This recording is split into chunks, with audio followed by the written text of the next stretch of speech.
Hello, welcome to today's broadcast of DavCat 43 presents DavChat. Thanks for joining in.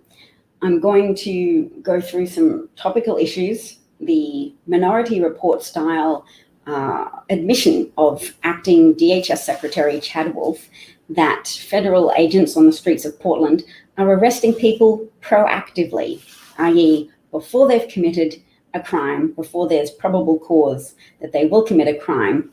Trump's goons are on the streets of an American city, and have already been sent, I believe, to Chicago as well, with the intention of violating the constitutional rights of Americans.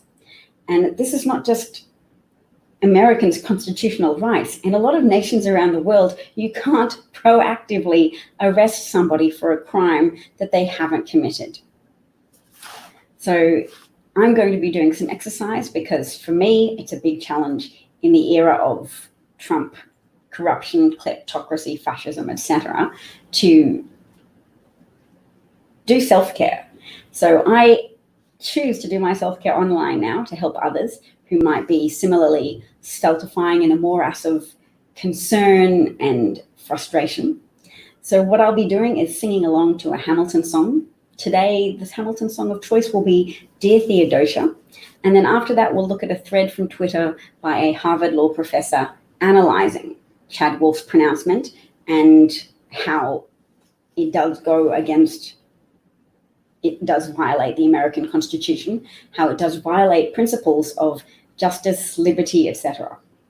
And we'll also be talking about how the combined actions of the Federal Board of Reserve, the Federal Reserve Bank, and the Republican-controlled Senate, combining stimulatory measures and pumping taxpayer dollars into buying corporate bonds, that is effectively transferring a lot of money to wealthy people because they're withholding stimulus measures from the people who are going to need it the most, which will result in a Great Depression and is going to create a lot of hardship. So inflation is going to go up, the cost of goods is going to go up, and people on very low wages are going to be the most ripped off. So compounding the problem with mass evictions after July the 25th, is that when the moratorium on evictions ends? At some point in the near future, when the eviction on moratoriums ends, there's going to be obviously a big problem for low-income people then who are renters, but more broadly speaking, lower-income people are going to be massively challenged by the increase in goods and services that will occur from the devaluing of the American dollar.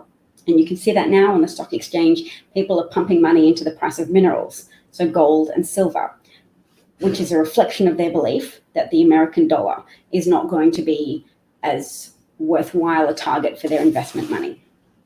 So if you're enjoying this broadcast, or if you're sticking around in the hope to see me sing and exercise, I will do that now. And please, if you're liking it, share the broadcast to alert other people to it happening, because I know sometimes people don't get the notifications. If you're a normal fan and you know how to do that, now's a good moment. All right, so Dear Theodosia is from the musical Hamilton, and it's a song sung as a duet, no, not a duet, two-part song sung by the characters of two founding fathers of America, Aaron Burr and Alexander Hamilton, who are both singing to their newborn children, overcome with all that hormonal flux and excitement and cherishing of their children and the potential encased in the small infant bodies of their children. And they're promising to commit to laying a strong foundation, a strong America for their children to flourish in.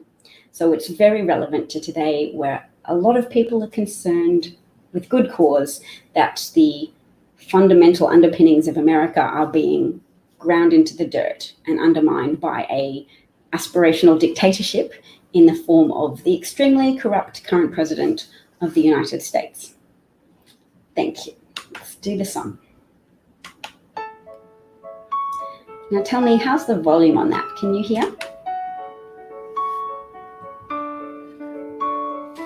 Dear Theodosia, what to say to you?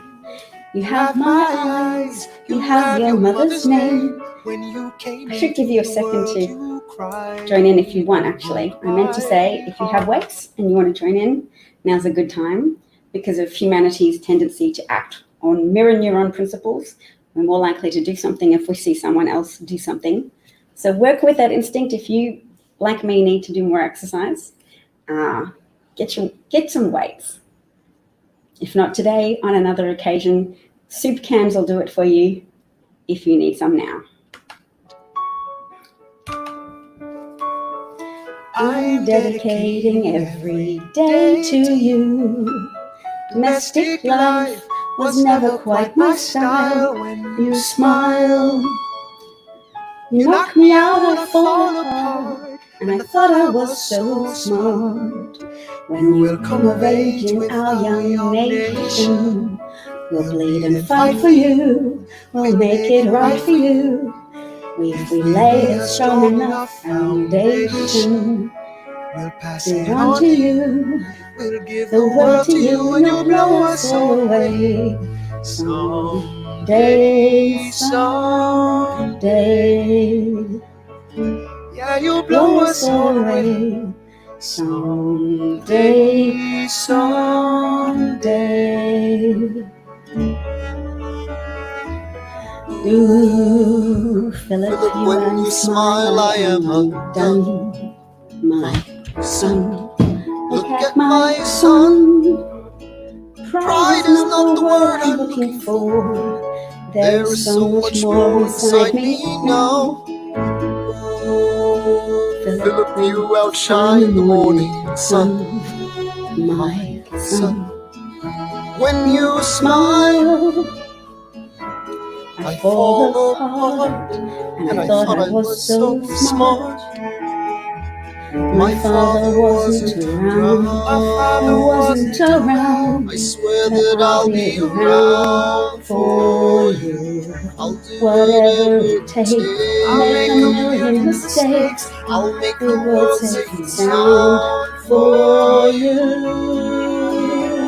We'll come of age with our nation. We'll bleed and fight for you. We'll make it right for you. If we lay a strong enough foundation, we'll pass it on to you. We'll give the world to you, and you'll blow us all away. Someday, someday. Yeah, you'll blow us all away. Someday, someday.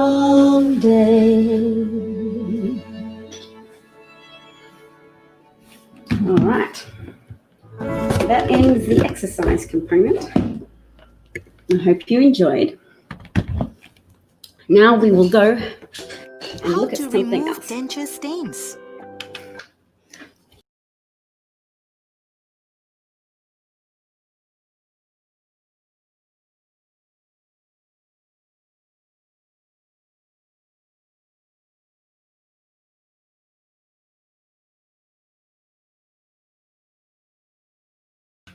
Oops, that was a bit of a mistake. All right, so the audience went away. I accidentally closed the wrong window. But now I'm ready to be back, and we're going to talk about some of the current developments. I can see that my usual audience is not awake or not expecting me. But that's okay, I still broadcast. And then, hey, Google's having a problem.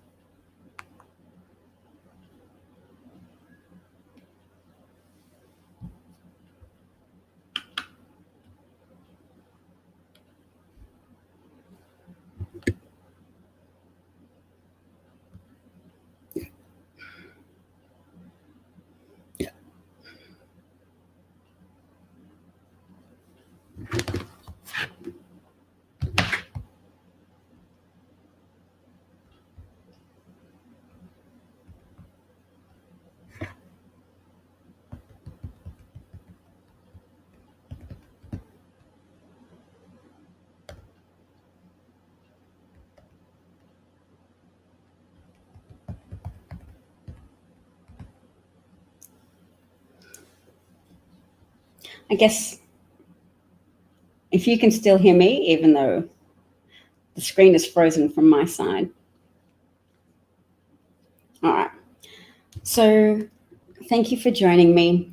We're talking about the Portland situation, which appears to be a dry run for Trump-directed federal troops to get footage for Fox News to help boost support for authoritarian rule over the United States, even though, typically speaking, Republican voters have always...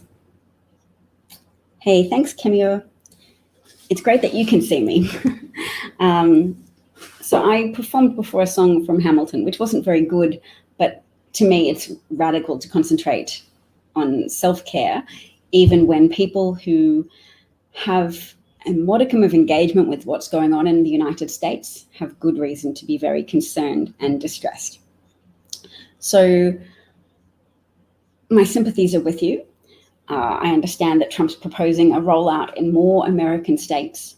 And I'm someone who made a video 2 years ago that went mildly viral, 500,000 views approximately, saying that my experience or my family's experience with the Holocaust meant that I could recognize the seeds of totalitarianism in Trump's rhetoric, and that I had recognized that in his campaign.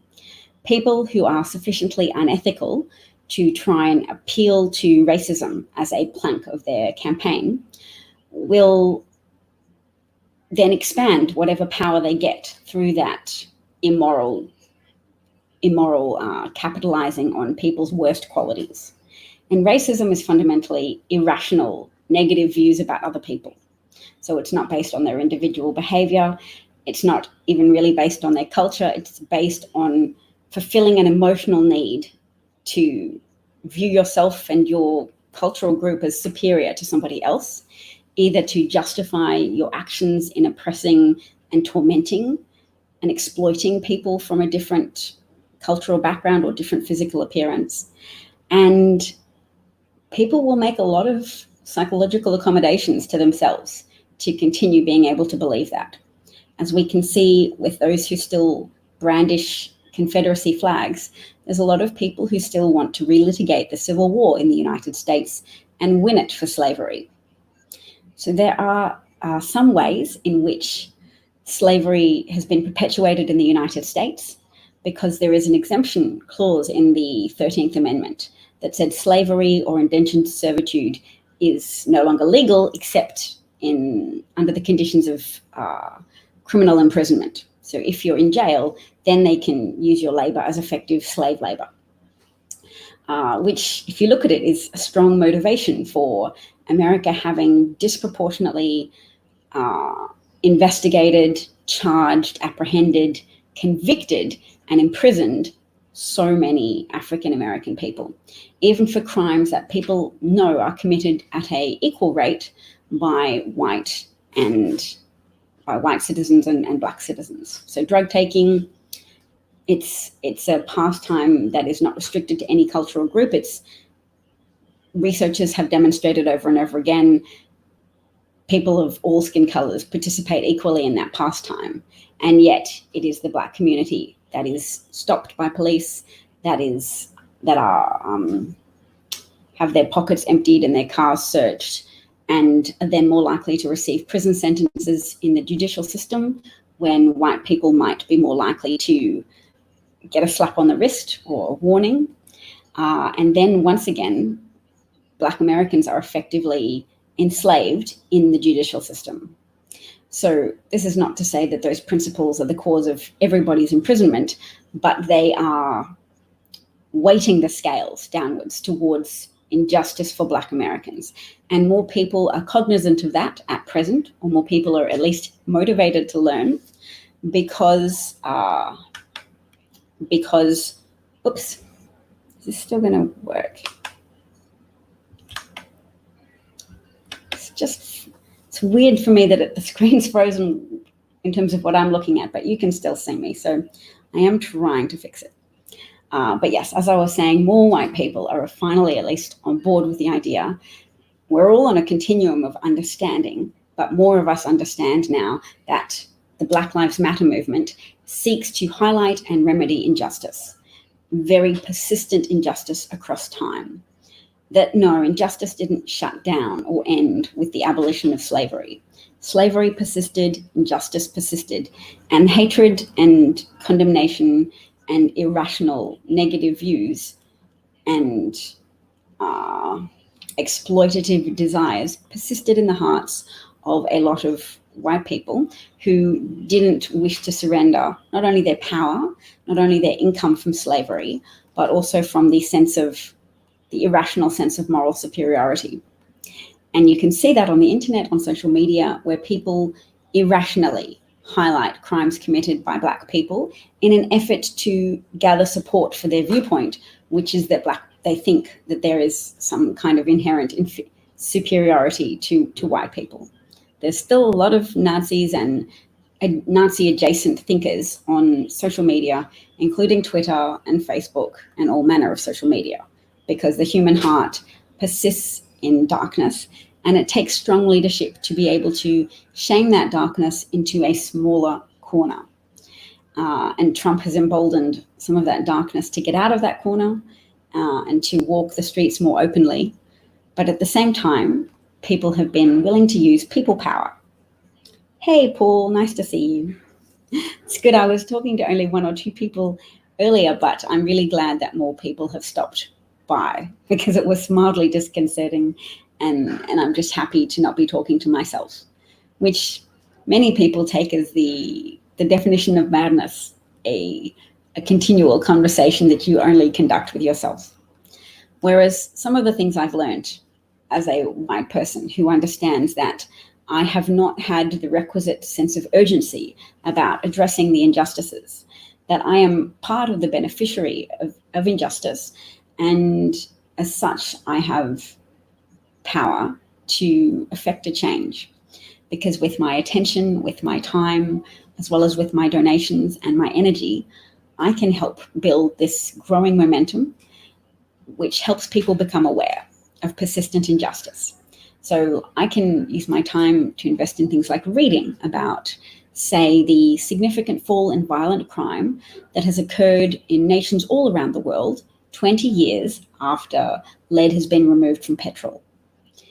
And that very strong relationship, statistical relationship of a nation legislates against lead, 20 years later, significant drop in serious and violent crime. We can conclude from this that when African communities have been effectively restricted to living in areas under highway overpasses, where they are more exposed to lead and they're more exposed to fumes from vehicles driven over the highways that were in part built to bypass African American communities, or communities that were predominantly African American, to say, your needs don't register as important to us. We're building a highway from this predominantly white community to another predominantly white community, cutting off access to jobs and benefits. And then, actually, I should just say jobs, but all sorts of opportunities are cut off if you don't have transport infrastructure that connects readily to your place of abode. If the place where you live, there's a highway over the top and you've got no easy way to join that highway, not only are your children more exposed to lead, which is implicated in developmental problems and as well as criminality, then you're cut off from opportunity and your children are trapped in an environment that's not optimal for their health and for their well-being and for their outcomes in life, educationally and professionally. And then, of course, you have redlining, which was the practice of governments drawing maps with red lines around districts that were predominantly African American and giving them to banks. And those red line districts were the districts in which people who lived there were not allowed to qualify for government-backed loans. So even if they personally financially qualified, even if they personally obtained enough for a deposit, their very address precluded them from being able to qualify for a loan that would have allowed them to get a mortgage in a different place to move to a healthier suburb, to aspire for something more in life, to have access to social mobility, and instead systematic discrimination against people from those districts, said you cannot have access to this economic opportunity. Because one significant way, and the main significant way in which Americans build wealth, is by purchasing property for their family that appreciates in value over time. And most property appreciates in value over time.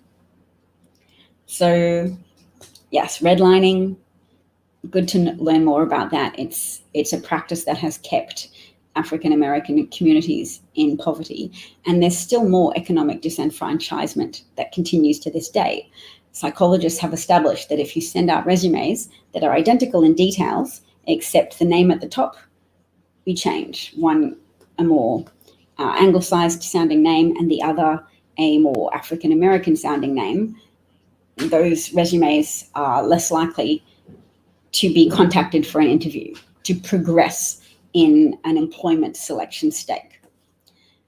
So basically, if you have an African American name, the odds are stacked against you, which is not to say don't apply for jobs and not to say you're guaranteed not to succeed.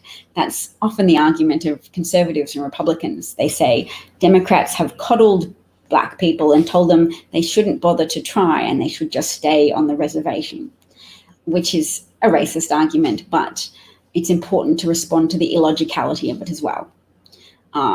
There is discrimination in the employment market, and it should be known that that's not an excuse to ignore it or to not try, but it is something that needs to be addressed. If you don't have big government addressing big discrimination problems, then things don't change. And that's why all libertarians, whether consciously or unconsciously, are essentially racist. They're all people who are very motivated to support the idea of small government.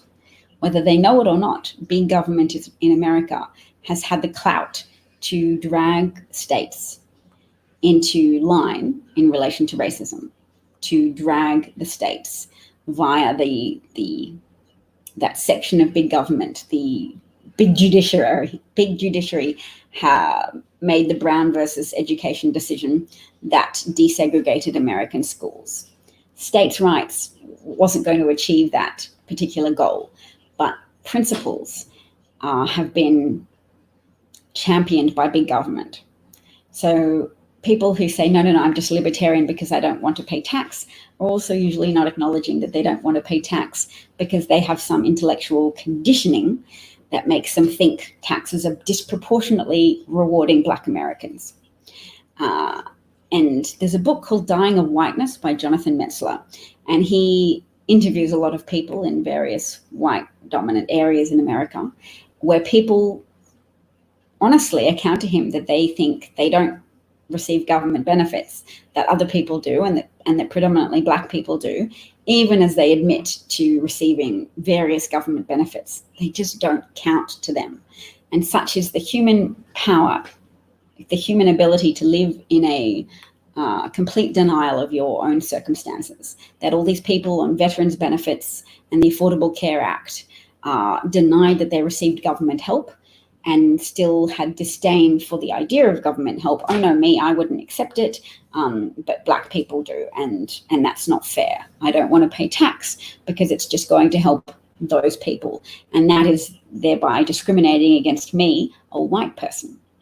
One of the strongest predictors of a vote for Trump is whether or not you agree with the statement, there is more discrimination against white people in the United States than Black people.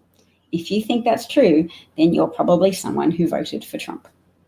And it weakens America to have so many people who are detached from reality in that way. It's like going out on a tree branch, and the further you go away from the branch, the weaker your position is, the further you have to fall with less actual reality to cling to.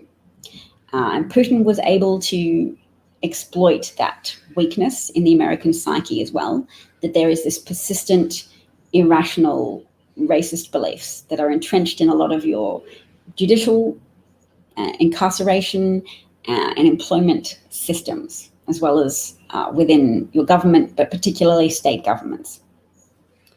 So there's some comments that I should be looking at here. Okay.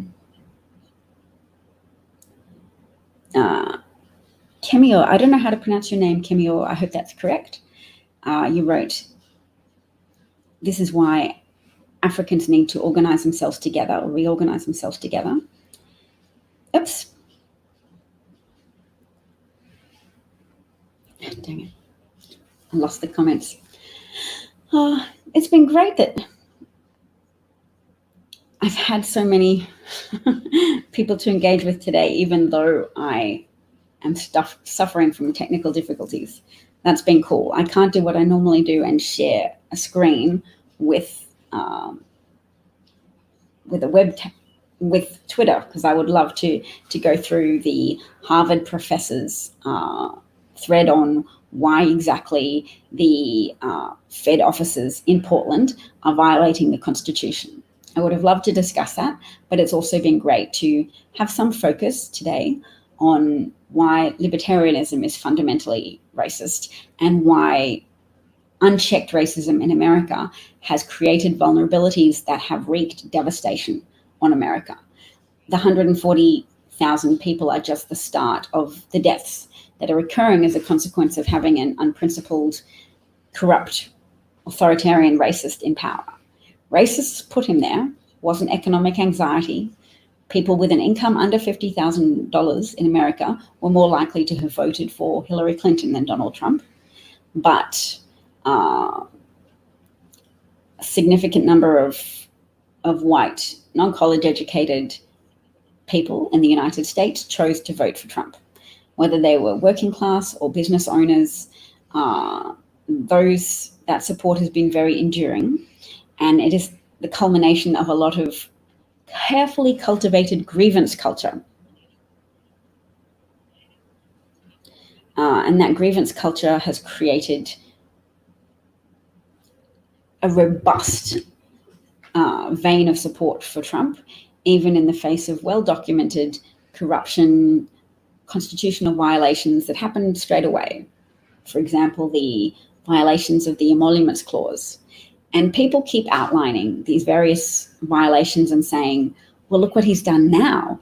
But when you have fascists in power who appeal to racism, they are not bound by normal standards of scandal, because their connection to voters is very primitive and emotional. You are appealing to them at this primitive level of, I will attack your enemies for you, I have promised. I will also tell you who your enemies are. They're these bankers or these Jews or these communists, or in Trump's case, these anarchists, these Antifa, all confected enemies. But once you've bypassed people's logical circuits and just appealed to their back of the mind, unconscious grievances and disgruntlements, then you have unleashed a potent political force. It wasn't potent enough to win Trump the popular vote. Hitler wasn't popularly elected either. He got 33% of the vote in Germany, but then to have a compromise, they made a concession to the racists, and the then Chancellor of Germany appointed Hitler to that position of being Chancellor.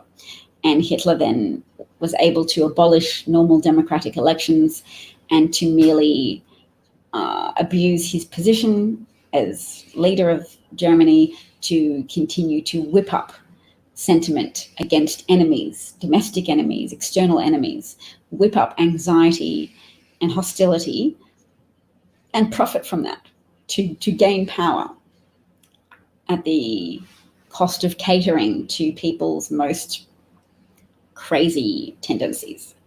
And you can see that in Trump's cult, where he has the QAnon people, who I presume are also fueled by hostile Russian intelligence officers. Because if you wanted to undermine a nation, a QAnon cult who believed you that masks were a violation of your civil rights and that there was a conspiracy in the establishment to have a pandemic and to deceive you.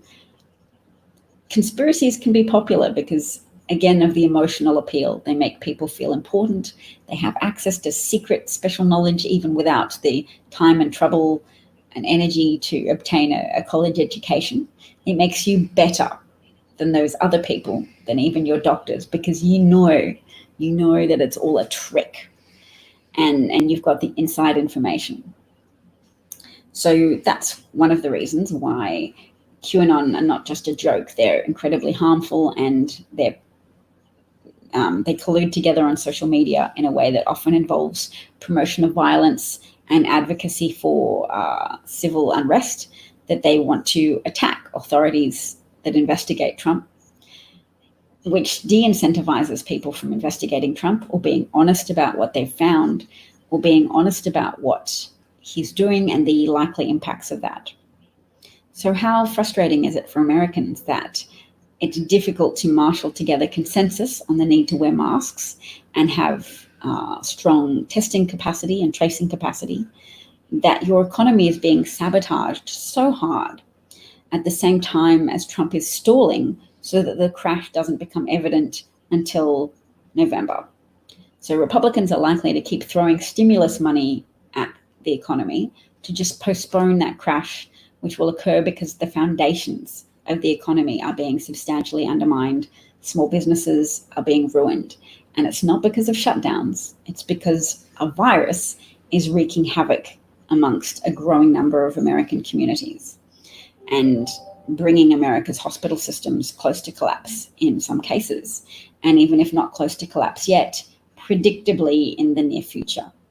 So some of Trump's hopes to be able to stall until November may not come to fruition, and his popularity continues to fall because for some people, reality has become too undeniable. It undermines the strength of his pretend reality, in which what you really have to fear is Antifa, Bernie Bros coming and trying to take your property and take your guns from you. So I think that's probably all I need to say today. I hope you guys have enjoyed. Well, yes, Antifa basically don't exist. They're not an organization as such. They're a loose collection of people who share recognition that Trumpism is a modern iteration of fascism. And some of them are anarchists, but those people tend to be disaffected college students who've learned enough about white privilege to want to reject some of their country's institutions, but don't necessarily understand that it takes legislative change rather than rioting to affect social change. But of course, the historian and Twitter personality, Michael Harriot, who's also a journalist working for the publication The Root, has pointed out that some of the opposition to the Klan was not all Martin Luther King style love and nonviolence, that they protected Black American families who were targets of the Klan by sending armed Black men to their houses behind sandbags who fought back and who fired back at attacking Klan people. So opposition is not necessarily always going to be nonviolent. I don't have to just say, damn those protesters for occasionally being violent. Sometimes opposition to oppression takes the form of defensive violence. So defensive violence is a good term for what I'm talking about, that has been effective over history sometimes in reducing the boldness of organizations like the Ku Klux Klan, when they realize that people might potentially fire back at them if they are trying to murder Black Americans. And I'll see if I can find that thread from Michael Harriot and then share it on my Twitter account, which is davcat43. If you've enjoyed today's broadcast, please consider sharing it so people could watch the replay version perhaps. I also welcome constructive feedback and criticism. Hi, David. Sorry, you've missed the show. I'm going to get off the internet shortly, but I thank you all for your time, for your attention today. I have learned so much since taking an interest in American politics. This is a hobby for me, but I am working on making it into a career if I can. I don't entirely know how to go about it, but I'm working on it. I need a business plan. I need to do something, but I would like to find a way, perhaps acquiring the discipline to write on a regular basis, to commit some of these thoughts to paper. But talking to people has definitely been a great boost in my confidence as a thinker, as someone who can read and reflect and provide commentary. So if you want me if you want to encourage me to write, I encourage you to encourage me, because I'm not trained for this profession. I don't have a background in journalism or commentary. I'm trained in childhood development. I have academic qualifications. I've worked as a teacher in an academic setting, but to me, this is more critical to our time. And I'm lucky enough to have a husband who, at the moment, is supporting our family. Although I'm thinking I could set up a business as well to try and, there's going to be a lot more homeschooling, I think. I think some of the debate about reopening schools in America may prove fruitless, because at the rate of progression of the pandemic, I think there will be a lot of parents reluctant to send their children to school, even if Trump threatens to withhold that 8% of school funding. I think there will be a lot of communities that say, we can see what's happening in our local hospitals and we're not risking our own lives by sending our children to school and perpetuating those avenues of viral transmission. But we'll see. Trump's also sometimes good at intimidating people into doing what he wants. And he wants children to go back to school because that generates income for his donor classes, the Betsy DeVosses of this world, who want their workers to return to work instead of being at home minding children. They want the appearance of a restoration of economic activity in the United States. But as we've seen from around the world, the pandemic disrupts economic activity. And you can't entirely trick people out of legitimate fear.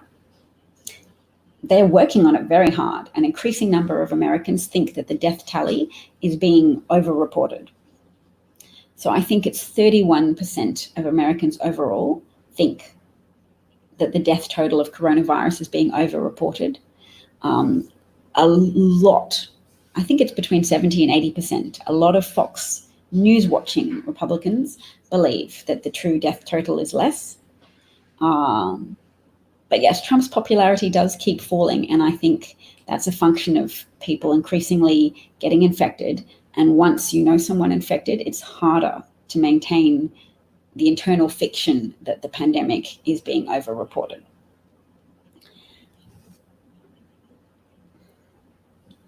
Stephanie says, I found my niche. Kyle asks if I have a YouTube channel. I do. It's called DavCat43. And I have a website, which I haven't contributed much to lately, but maybe today will be the day when I go and post 300 words. Or if I even lower my standards and post 100 words to say, here is some written thoughts. And I'm more motivated to do that because I think a lot of my predictions have come to pass. And if I documented that in writing, it would be easier for people to go back and say, yes, that woman does have a degree of predictive ability, which could give her some authority on making future pronouncements. I'd love it if more people talk to me, because I think I do have some commentary of value to offer. And I do sometimes conduct interviews with thoughtful people. I've interviewed a journalist who was one of the first people who inadvertently helped Trump, because Trump in the 1980s insisted that he be put on the Forbes 400 list for wealthy people. And this was a 22-year-old journalist at that time, Jonathan Greenberg, who was the real estate journalist for Forbes. And he managed to restrict reporting of Trump's wealth to 100 million, even though Trump was claiming more. But Jonathan's looked at it in the meantime and looked at more of the documented evidence, and he realizes that Trump probably had about $5 million in assets. But having intimidated people to put him on the Forbes list. And he did that by putting on a slightly changed voice and calling Jonathan and claiming to be the vice president of finance for the Trump organization, and saying, oh yes, this is all these additional Trump assets that haven't been recorded, but you just need to believe me that there's all of these additional properties. And we don't realize it, but a lot of people just take the word of white-collar white people as gospel, and we don't realize the extent to which things sometimes are not followed up. Kemior has a suggestion for me, and I think I'll write it down.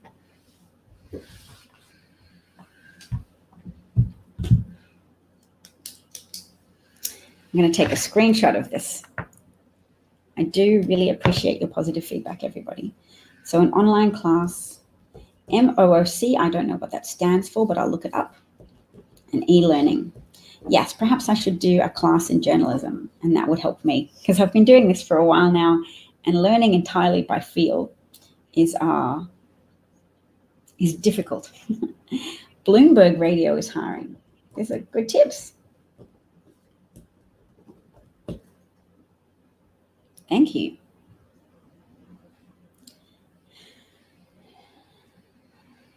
Yes, they do think that the flu is just as bad. Oh, there's someone who was making a comment saying genuinely trying to engage in good faith as a Black small government believer, not trying to troll you. Well, that's a good opportunity for me to say you can be a Black small government believer, because people are capable of internalizing beliefs that's independent of skin color.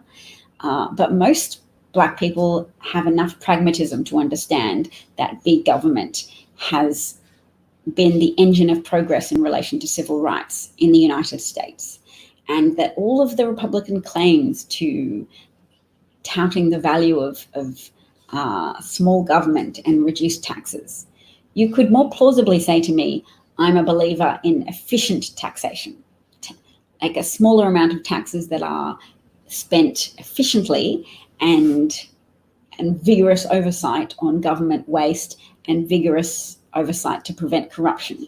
I'm happy to endorse that platform, and it should be everybody's platform. But I'm happy to let the Republican Party be custodians of that platform, because not everybody prioritizes the same thing. And I think ideally that would be what the Republican Party was in charge of doing, that they had candidates that responded to corruption and responded to efficiencies and poor choices made in spending or collecting tax money, and that they provided a counterbalance to that. So if there'd been some corruption, maybe you'd elect a Republican to restore oversight. But instead, Republicans have been champion of a lot of ideas that they have very cheerfully thrown out the window every time they've got into power. And economic historians will tell you that having Republicans in all three branches of government preceded the Great Depression of the 1930s, because Republicans might talk a big talk about fiscal responsibility, but when in power, they invariably cut taxes for wealthy people, thereby diminishing funds available for infrastructure and putting too great a tax burden on middle classes, which drives up disposable income amongst the middle and lower classes and leads to a contraction in consumer spending. And consumer spending is approximately 70% of the engine of economic growth.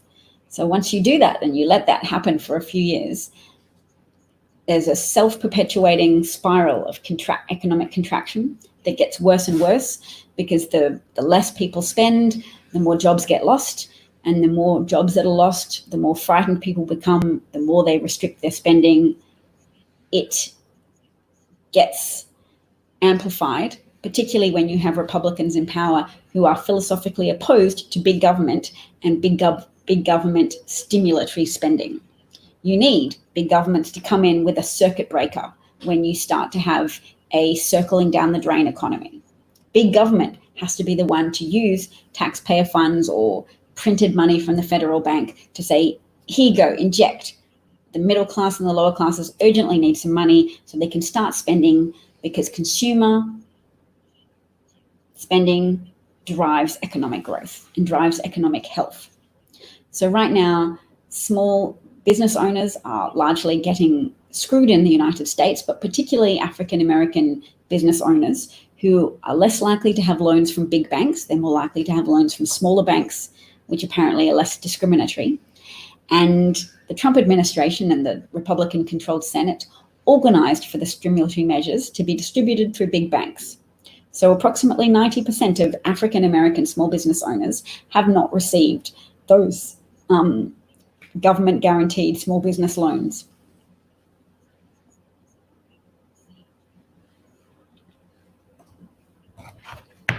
I am so proud. I just saw a piece of feedback that said I'm creating value by covering these topics, and I'm so proud of doing that, more than anything that I have done in my life is to create value on this topic.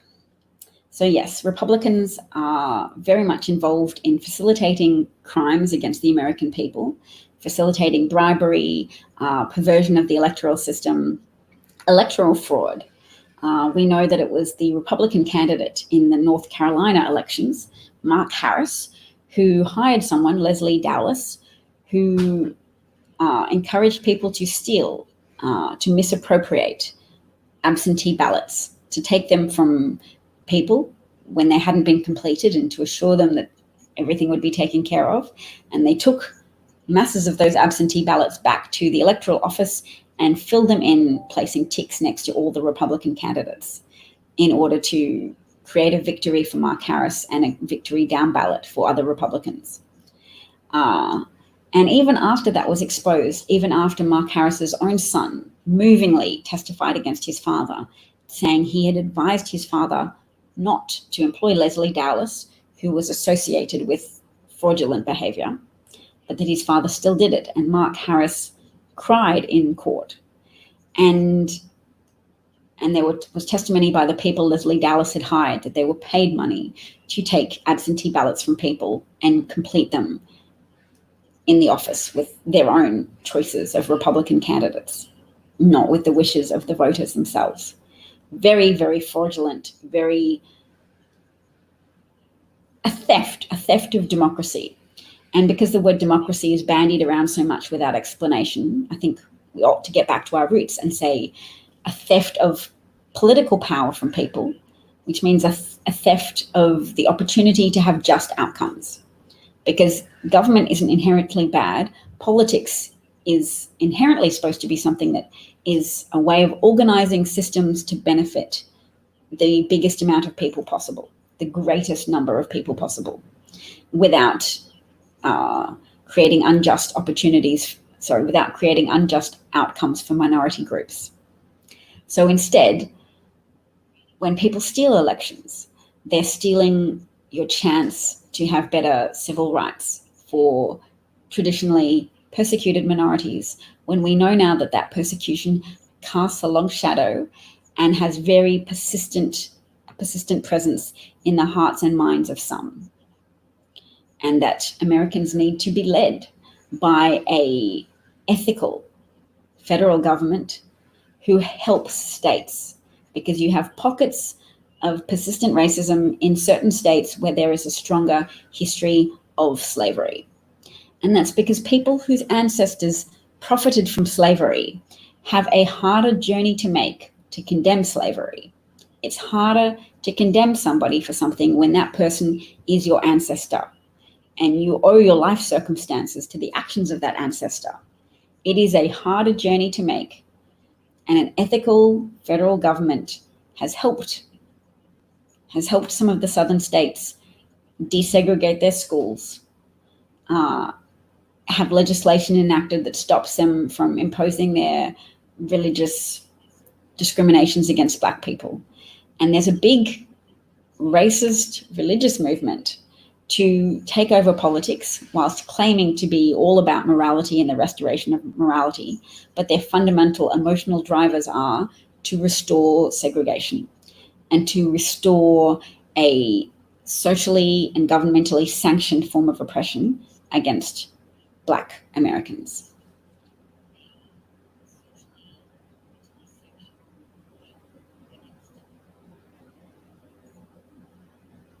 Oops. Dang it. If I accidentally get out of the screen, then I can't see the comments. And I was trying to scroll back and see comments, and I saw that someone was saying that I was reading from an audiobook, which is a lovely compliment, that you think I'm sufficiently articulate to be just repeating words that is that my earphone is giving me words to say from an audiobook? What a lovely compliment. Thank you, troll. That's probably my favorite troll comment from ever. So there was something else that I missed that I was about to respond to. But this has been a great conversation. I did intend to go earlier, but it's been fruitful. And I think I have definitely felt a lot of dopamine, a lot of reinforcing neural circuitry, hormones and neurotransmitters being released by the reinforcement from the audience, saying that I am providing a service of value. That's very meaningful to me. And I have wanted to do more and help more, because it has been very distressing. And I say that knowing contextually that the suffering of Black Americans is likely to be far greater than anything I can even conceive, having to experience a lifetime of potential microaggressions or racism. Because you can be naive to racism, but racism can intrude and then shatter your confidence to make you say, was that person dissing me, or am I imagining it? And to have to live with that degree of uncertainty, but then suspicion, and then validated suspicions, would be very emotionally draining, I can only imagine. I've only experienced a little bit of Christian supremacism as a Jewish girl who was once told by a fellow girl guide in Australia that I would be going to hell.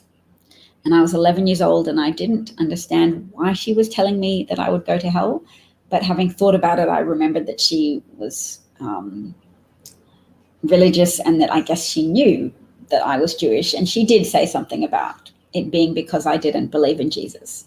I was thinking, how do you know? How do you know I don't believe in Jesus? But she knew. She knew which scripture class I attended. And that demotion as being not worthy, that she suspected I would go to hell, is something that definitely was a formative experience for me, in just wondering, is there something wrong with me, that I am the object of contempt from someone who thinks that I'm destined for a burning, horrible place, rather than the lovely, fluffy, heavenly harp music filled place that she deemed herself to be worthy of entrance to. And I feel sad for people who are raised in religious backgrounds that involve them having to think that other people they know are destined for hell. I think that would be not a delightful way to live. So I shan't stultify in a little hole of grievance culture that I was treated in that way. But it does give me a little bit of sympathy, and perhaps a tiny imaginative window into what it would be like to have people presume you are lesser. Not because of your actions, because of an inadvertent affiliation that you were born into, and that is irrational. It's irrational to think that people are lesser. It's been irrational across history, and people have tried to push that pseudoscience eugenicism on women as well, saying that they had smaller brains than men, so that they were less, so that they lacked intellectual capacity. People have said the same things, but much more. They've said it much more broadly and much more damagingly to African people across time. They still do it. And there is a powerful engine now of public shaming, but it's not enough to shame those people back into the box that Trump helped invite them out of, and that even pre-Trump, there was clearly a lot of persistent racism in the hearts, minds, and institutions across America.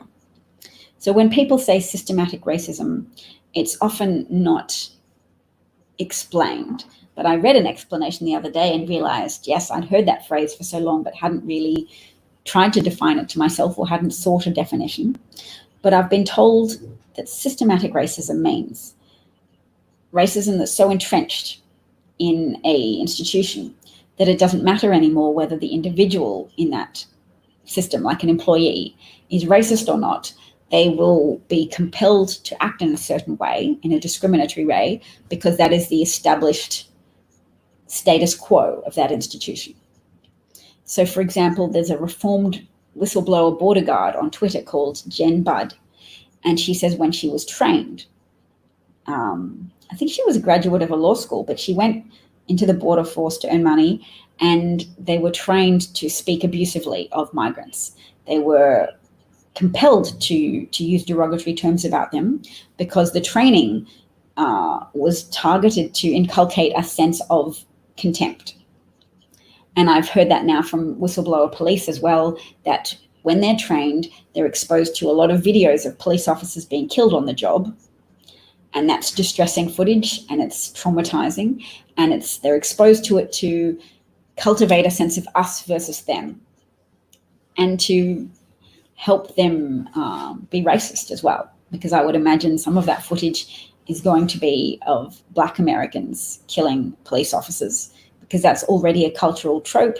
So they would build on cultural tropes to create a police force that has got each other's backs, but in solidarity against the public, and more particularly against the Black subsection of the public. And that would, in no small part, explain why harm and violence is so prevalent against the Black community amongst police officers. That the very procedure of being trained exists to cement a bad attitude. And there's an economist who has investigated the rise of police unions around the United States. And so they've been able to track historically the data of police unions forming and then a rise in violence against the public from police officers. Because as police unions have formed, they haven't just won better pay conditions for their members, they have won legal rights to have 30-day periods before they have to make a statement, which is very valuable if you've committed a crime and you need a substantial amount of time to work out a cover story that fits the known facts, and to consult with your colleagues about what's known about the incident, and to try and fabricate alibis, etc., or fabricate explanations for why you did the criminal thing you did. So police unions winning for officers that opportunity to subvert the law by evading the normal requirements for people who've been accused of a crime, which is to say members of the public committing a crime or being accused of a crime have to give a statement. You can't indefinitely delay it or delay it for 30 days. Police officers have also won through their unions the right to take meal breaks when being questioned, the rights for video footage to be released at a later date after the public has already formed first impressions, and first impressions are the most potent. Researchers have established across time that first impressions have a potency that's very difficult to overturn or to challenge. So delayed release of video means people have already taken sides. And as we've seen from American politics, there's a lot of gamification of reality that happens. You gamify what side of politics you're going to be on, and that means your reality is gamified, what version of reality you accept. And I would say that's profoundly significant for Republicans, that their version of reality has been the most divergent from objective fact. And that's why they're so susceptible to the Twitter rantings and the propaganda pronouncements of a self-serving, thoroughly corrupt, depraved negligence president. Depraved negligence is apparently a legal term, and it refers to somebody who causes death by failing to act in a way that's so egregious it's considered depraved. So yes, I like to use it about Trump because people often speak in the past tense about his actions. Oh, he botched it.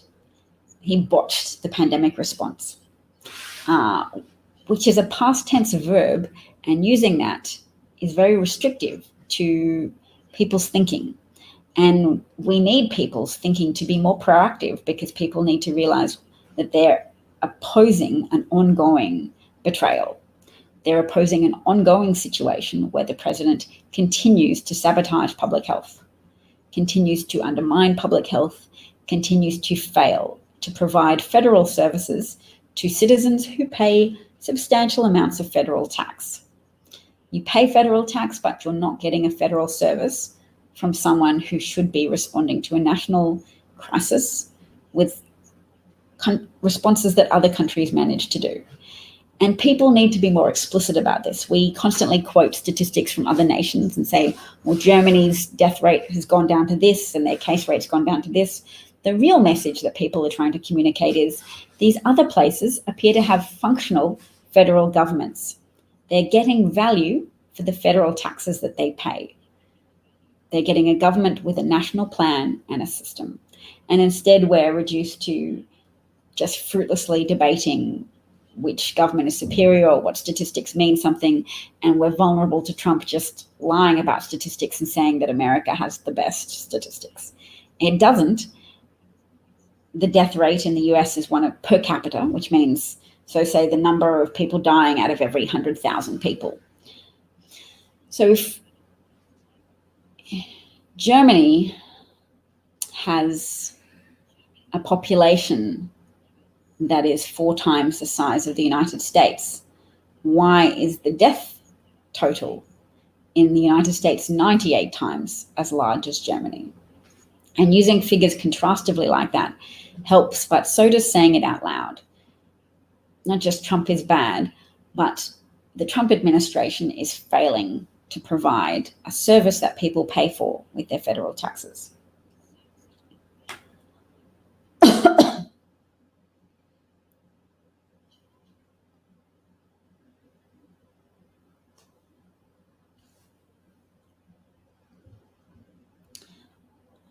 Oh, depraved indifference. That might be the term. Zinte, you might be right about that. I definitely know that the word depraved was there. So it's probably depraved indifference rather than depraved neglect. Thank you. Lucifer says, restrictive in some ways. I think you're referring to my past tense comment, but also cements his failure as something which cannot be reversed. Kemio has some advice for you, Zinte, which is to embrace your anger, then let it go and use this energy to create positivity. Republicans know the addictiveness of hate and anger. And I would say that those emotions exist to clarify. When you have an emotion, it's like a signal to act. So as a parent, when I get angry, it means, oh, I've got to do something. I've got to change something. I'm frustrated. And that means my expectations have been violated in some way. So often the thing that I actually need to do is revise my expectations. But taking a moment to calm down often means there's some strategy I can change. And I can see this writ large in that anger without action is consuming in a negative way. But if you use your anger as a signal to go, okay, my brain is trying to tell me to change my position, to get some intellectual clarity on this, to say, okay, yes, I suspected that what they were doing was wrong. And now it's been confirmed for me, and that makes me furious. I thought I could trust them at least a bit, and that federal officers who my taxes pay the salaries of have been abusing their unions, have been abusing the system to take out their frustrations on my community, to fail to deliver just outcomes for my community, and instead to exploit the lack of public sympathy for people from my community. That they will say, oh, well, that arrest, we don't know all the details. How can we tell? Maybe the black person did something wrong. Maybe the black person deserved to be arrested in that way or to be attacked in that way. Imagine all of the superfluous and unjust arrests that are made at 5:50 p.m. when police officers are often due to end a shift, and they have found that they can obtain time and a half recompense, financial recompense, if they arrest somebody at 5:30 p.m. and then get paid overtime, staying back and performing the fairly easy, low-key labor of writing out the paperwork for that arrest and waiting for a defense attorney to turn up. That is apparently a very broad practice of corruptly ripping off the taxpayers to obtain money. And people who you might think of as moral, or who think of themselves as moral, would be able to rationalize that to themselves if they have an us versus them mindset. Us police officers versus the public. Yes, the public should pay me more. Yes, I deserve time and a half. Yes, I'm going to arrest somebody on a very non-existent pretext. But I'm aggrieved. People make awful bargains with themselves. I know I'm at more risk of diabetes because of a tendency I have to reward myself with ice cream if I feel frustrated. And that's a bad habit. And now that I've said that out loud, I'll be even more motivated to change it. But the corruption involved in arresting people and ruining people's lives and employment opportunities and relationships with family members so that you can have time and a half pay whilst you process an arrest made on a pretext is theft. And saying it, calling it what it is a first step. If it's a 12-step program to reducing racism or pursuing an elimination strategy for racism, that's a phrase I'm borrowing from New Zealand's approach to the coronavirus. They pursued an elimination strategy which was ambitious, and it paid off for them. They have some geographical advantages over the United States. They're a smaller nation and less of a destination for international travel. But they pursued an elimination strategy, and they have no cases of the coronavirus. And they isolate people who come to their country for a quarantine period so that they can stop the import of this disease, which is extremely contagious and, importantly, can be spread by asymptomatic carriers, which means people who don't know that they have the disease can spread it around a lot before anybody even knows anything's going on. That makes this disease more contagious in a way than measles, measles is very, very contagious. It's very readily airborne, and coronavirus is airborne, but to a lesser degree. I don't know what this relates to, whether it was the size of measles viral particles or what, I don't know. But I know that measles has an R0 value, meaning that one person affected with measles can affect 12 people easily. Whereas for COVID, it's a smaller R0 value. You need to have some protracted face-to-face contact with someone normally so that their exhaled breath or speech or yelling or singing is near you, or that you're near them and air conditioning blows over enough viral particles in your direction over a sustained period of time that you get an infectious dose. But with measles, when somebody's sick, they usually know they're sick. And the fact that coronavirus has such a strong component of being spread by asymptomatic spreaders makes it a significant enemy, or a very significant problem to deal with. So with racism, if we pursue an elimination strategy, we acknowledge that it's difficult to evict racism from people's hearts and minds where it's been very long established. But that by changing the social context, by making schools desegregated, that helps show people that there is no objective basis to the artificial, irrational racial hierarchy that Americans imposed on their society for hundreds of years, but that was just done to facilitate the theft of Black lives, and the theft of Black labor, and the theft of Black happiness. And that people who will construct an elaborate system of rationalization to justify that past and the ways in which that hierarchy and that mental understanding of the world, that worldview, has persisted in people's actions. People who have power as employers, who have power as legislators, who have power as just individuals, some of whom chose to respond to Black prosperity by going out and conducting massacres of Black people and burning down Black businesses and properties and killing the inhabitants.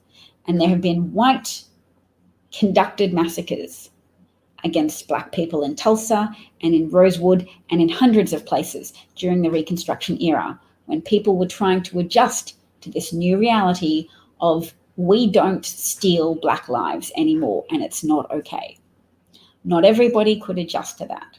Not only were they losing property and power, but their worldviews did not easily lend themselves to adapting to a new reality.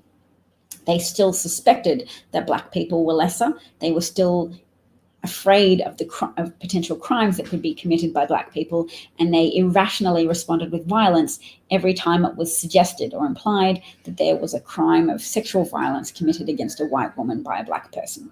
So these irrational, fundamental fears that were a function of their fake worldview, which was just a creation of the need to justify to themselves the immorality of stealing Black lives and enslaving people.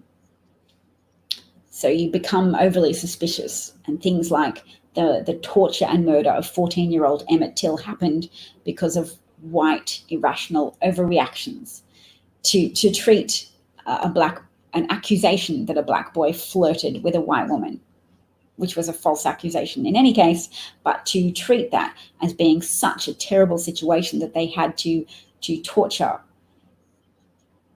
And I've seen a picture of Emmett Till's face in a casket and admired the absolute bravery of his parents, who chose to have an open casket so that people could see for themselves what white racism against Black Americans had been responsible for doing to a child. And his face is unrecognizable as human. And I think people should look at it. It's a distressing picture, but you should look. And you should say, this is the inhumanity that people are capable of towards other people when you circulate contagious ideas that are very bad and very immoral. And people cling to those bad ideas and say, we need them for our protection. We need to keep thinking poorly of Black people because that keeps us safe. And it has killed so many Americans in this current climate, that persistent holding on to racism, because the racists in your society have all betrayed you. They've all betrayed your collective interest. And it shows that advancing civil rights in America isn't just something that benefited Black people, it also safeguarded white communities from having crazy, irrational racists as leaders. Because racists are inherently irrational, and they do things to keep power by feeding the irrational racism that brought them power in the first place. And that's not something that is apparently compatible with good governance. So the book, Dying of Whiteness, details how many white people have voted against their own interests because of the Republican tendency to capitalize on racism. And that by racist dog whistles that intimate to people that their taxes are being used to benefit Black people, propagating lies about how Black people or migrants are given phones by the Obama administration. There are people who tell each other, even now, that migrants to the United States are given houses and cars and phones, which is very implausible because the social security system in America is pretty inadequate. Like, there's a modicum of food stamps thrown to people. There's some free food programs administered from schools, but these are pretty cheap and pretty financially insubstantial in a big picture sense. But because white people are so susceptible, not all white people, because there's still such a significant number of white people who are susceptible to racist trickery, that they vote for Republicans who sabotage their health systems, who sabotage their schooling system, who cut funds for infrastructure that Americans need to flourish as a society. Societies flourish when people are well educated, when hospital systems treat people and have enough resources to conduct preventative healthcare and not just emergency, responsive, reactive healthcare. That's how American society flourished previously, when you had a high marginal tax rate on wealthy people. And Republicans have tricked people into believing that high marginal tax rates are too much of a disincentive to wealthy people. Wealthy people aren't that easily disincentivized. They'll pursue wealth if they're good at it, because it's rewarding to create something of value. It's rewarding to make a company. You can still tax them at a high rate, relatively high rate, and build American infrastructure and build American prosperity. But Republicans have tricked white people into thinking that in order to not be indentured slaves themselves, they have to try and maintain the subservience of Black people. And they have to deprioritize justice for Black people. And white people have been tricked into thinking that it's a violation of the social contract to kneel during the national anthem to draw attention to police violence directed against Black Americans. So Black people are like, no, the social contract is being broken because people whose salaries we pay for with our taxes are attacking us, are disproportionately attacking us. Hey, yeah, actually they're attacking everybody. And police training is cultivating an us versus them mindset that's encouraging police officers to act out their frustrations on the population, on the public, that they're told to see the public as us and them, and an oppositional mindset is cultivated. And they're rewarded with time and a half for falsely arresting people just before their shift ends. And that with the advent of police unions being formed in different counties, those different counties have started to have higher murder rates of police murdering American citizens with relative judicial impunity. So they're encouraged to kill people because they know they have special privileges that don't apply to citizens. So America is now paying at least a little more attention to that issue of police who feel emboldened to attack Americans. And it's very visible now as police attack protesters, white protesters and Black protesters, but reserving still a disproportionate amount of aggression for Black people because they are trained to be hostile to Black Americans.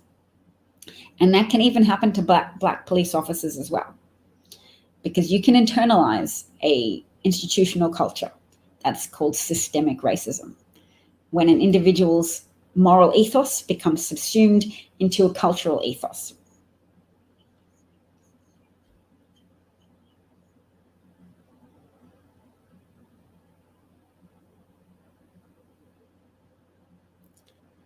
Oh, hey, Brian. Hey, Cosmic Rose.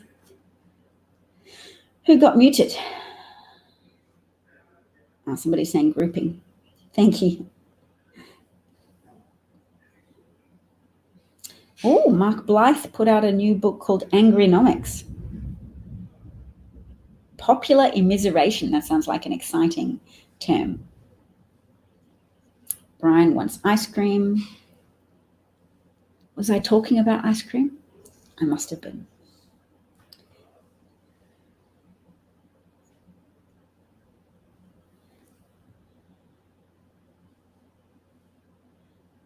It's 6:21 in the morning where you are. Oh, yes, I do have a Patreon account. George Floyd is the Emmett Till of the 21st century, yes. No, I have not spoken about the Trump statement today about Ghislaine Maxwell. More white people are starting to learn that white supremacy hurts them too. Yes, let that be the overarching theme of my talk today, that not only do we need to care about justice and and fighting or opposing the inherent injustice unleashed against Black Americans. But to know that the case or pursuing the cause of civil rights has helped protect all Americans. And when those protections have been diminished, everybody has suffered and everybody is continuing to suffer. And that suffering is at a tipping point now that is massively about to escalate. And we need to be already planning and thinking for systems to support people who will be starving in our communities, because poor people who are already poor are going to be pushed to the edge.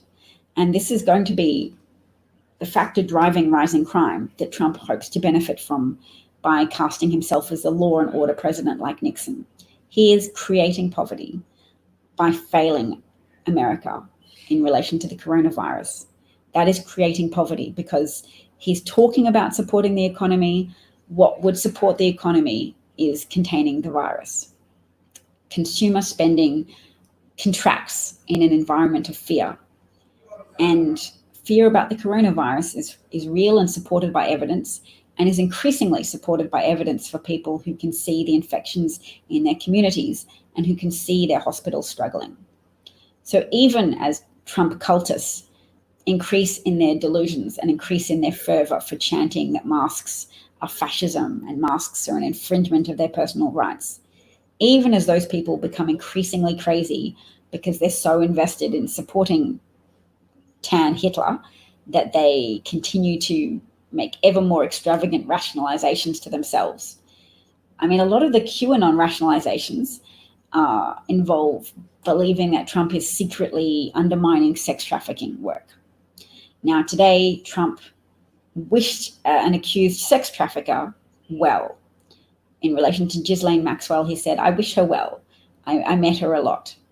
And I guess he's decided not to fight the fact that there's a lot of photos on the internet of him and his wife with Jeffrey Epstein and Ghislaine Maxwell, and that she knows which powerful people were involved in those sex trafficking crimes, which people were caught, which people were videotaped abusing young women, and which people profited from it.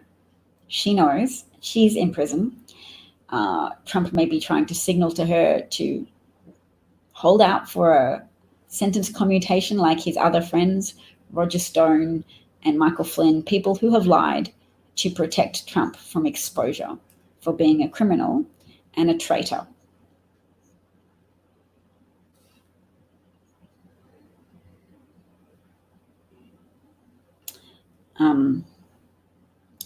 So you said far-right politicians are using the same strategy here. Oh, that must mean you are British, Kemior. Are you in the United Kingdom? Karen videos are all over social media. Yes. Lucifer says we really should be able to make that argument better than we do.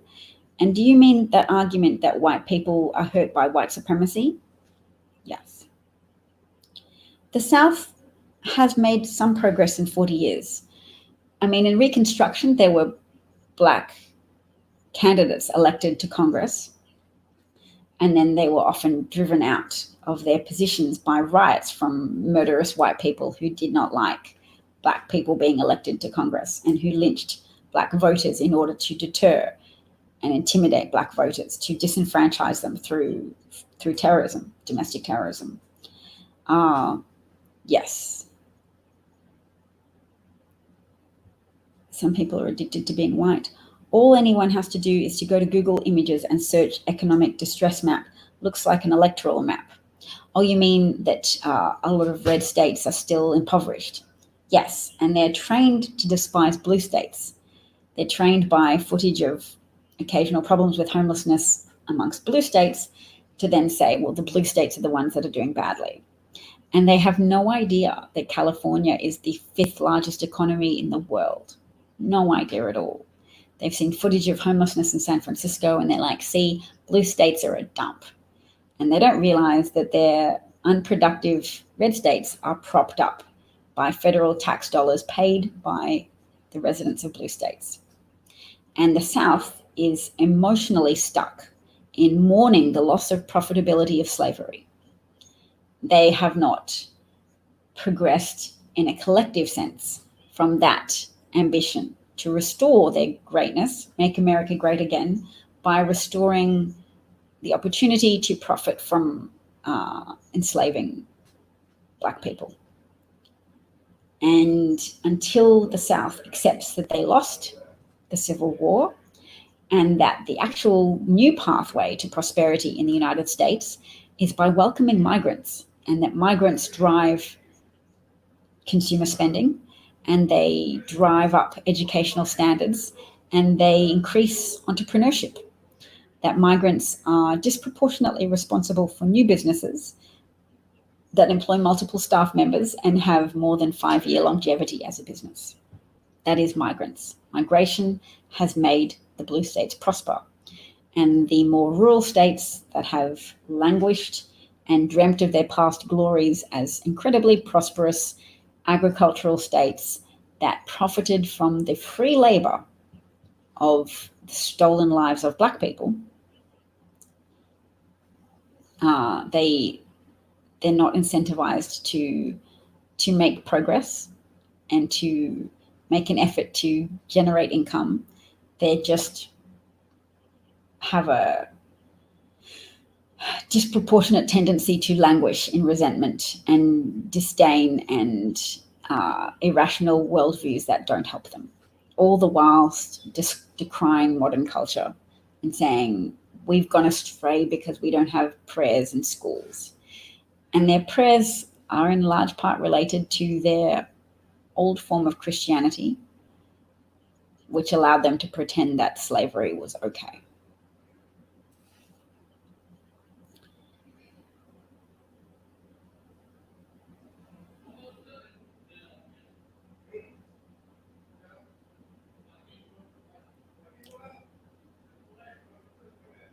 I'm trying to follow this Lucifer's point about the police. So police are a public service union and get to retire after 20 years. So unions work when the workers have to come from inside the United States. Yeah, that's a good point. Migration has been very helpful to economic flourishing because migration helps to end labor bottlenecks. So bottlenecks, which are those things which happen when you have an industry that is ready to flourish but can't obtain the employees it needs. And that can occur just because there's no people around. But when migrants are around, they will come to those areas where there are employment opportunities. They're not like, no, I have to stay where I am where there's no jobs because I have family members here and I have my history here. They will go to wherever their jobs are.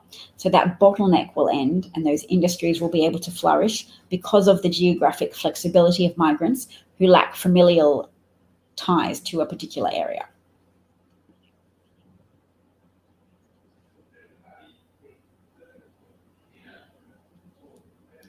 Someone says that most Trump voters don't understand what had happened to them. Tinkerballs thinks it's a careless statement and will haunt him. No, I think he's probably weighed it up and thinks that the signaling value to Ghislaine herself is of value to him.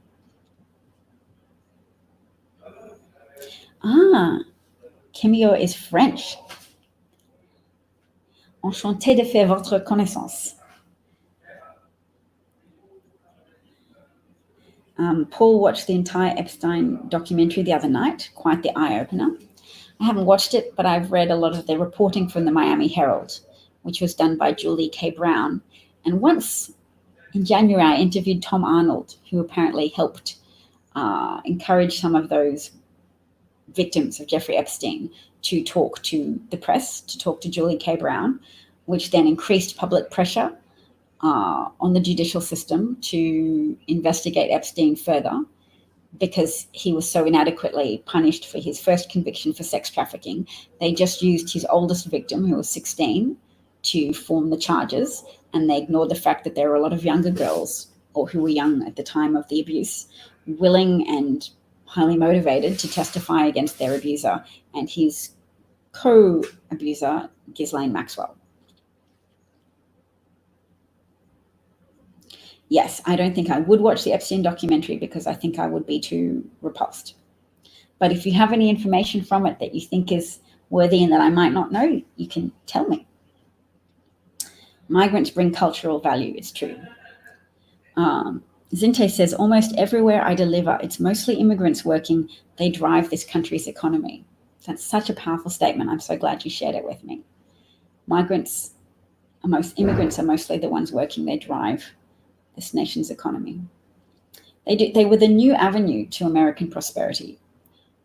Slavery was predominantly the driver of American prosperity previously, and slavery was abolished because it was increasingly understood to be immoral, unethical. To have your prosperity arrived at via wide-scale theft and murder and torture is poor form. And people build up very, very elaborate and very, very enduring systems of mental rationalization to justify something like that to themselves. And American history books still now are often victims of that unwillingness to engage with the moral implications of that prosperity and what it was derived from, and the level of dehumanizing that has to occur before you can see a human being and say, yes, I will make that person my slave. They are not a person, they are goods. They are my property. If they escape, I will pursue them and beat them to deter them from escaping in the future, and I will merrily deprive them of freedom and family and life and liberty. A lot of very elaborate rationalization that didn't end when slavery was abolished, that didn't end when the Civil War ended. People did not surrender their customary ways of thinking about the world. And that thinking, when not challenged, has manifested in ways that are damaging in an enduring way and persists in the unemployment statistics, in the fact that equally qualified Black people are often not considered for positions because of just implicit racism. And then when Black people do get positions, sometimes they're subject to microaggressions from their co-workers who say, oh, well, you just got this position because of your skin color. You've been a beneficiary of some affirmative discrimination. And that inability to acknowledge Black excellence and Black success and Black qualifications, that has been seen in macroaggressions of actively burning down Black businesses and Black homes. But microaggressions are that intellectual failure to readily process the deservingness of Black workers, Black artists, and Black athletes.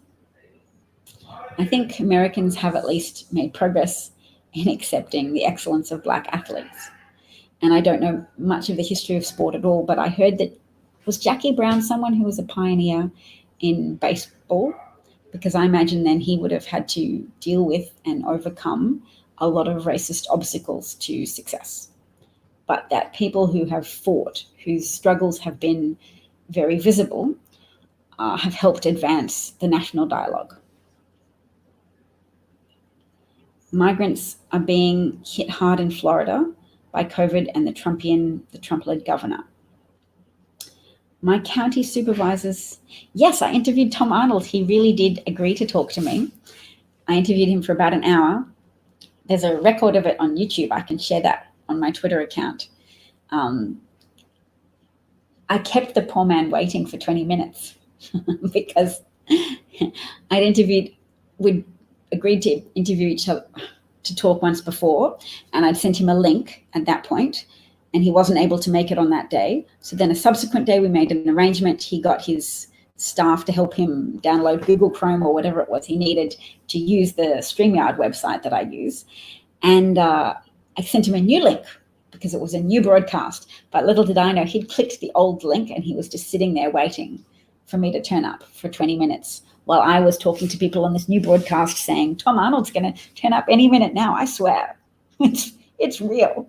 And I was calling his staff he gave me his mobile phone number, and I was calling and saying, is Tom there? And they're like, oh, he's on the link. And I was like, no, he's not.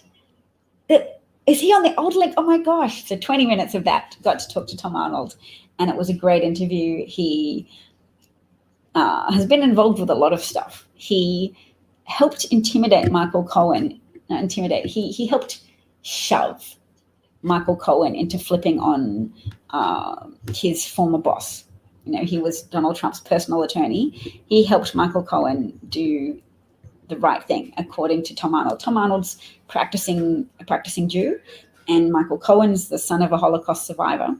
And I think that might have played a factor. I should have talked more to Tom about that. But yes, he told me he speaks to Nancy Pelosi sometimes, which I was a little surprised by, but you should have seen the smile on my face. I was very excited. I had a lot of Hollywood fan culture come out in me that I didn't realize I had, that I was like, I'm talking to Tom Arnold. He was in movies that I've seen. Maybe it was also aspirational excitement as well, that I was thinking I could really be a proper broadcaster if I'm scoring interviews with Hollywood celebrities. But Tom is the only Hollywood celebrity that I've spoken to.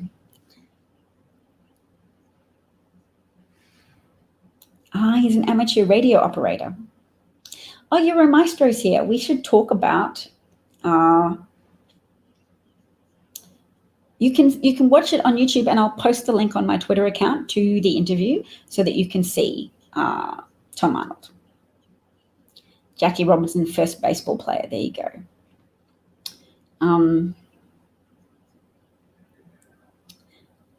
Euromaestro is good. Euromaestro is excellent at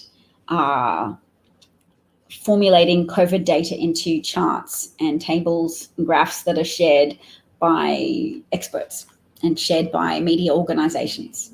So what's your latest summary of what's going on, Euromaestro? How do you think Sweden's doing, and how do you think the US is doing? Because from what most of us are seeing, the US has pockets of significant viral transmission that are going to be difficult to contain.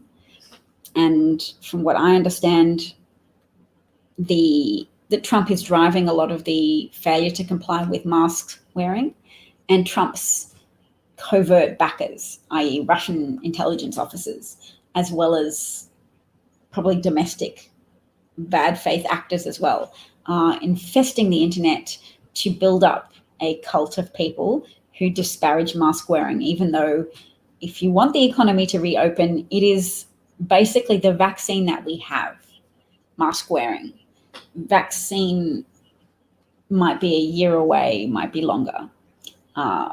What we know is that high levels of adoption of mask wearing are likely to significantly reduce transmission and consequently the death toll. Because this is a disease that is spread by droplets that are exhaled when you speak, when you breathe, when you talk, when you yell, and when you sing. Singing and yelling massively aerosolize those particles in your lungs, and that if you are an asymptomatic carrier of the disease, you can infect a lot of people by being close to them and talking to them, or even seated near them in a restaurant without a mask on. So yes, I'd still be eating outdoors if I was eating at a restaurant, but for a lot of places in the US, there's so much viral transmission.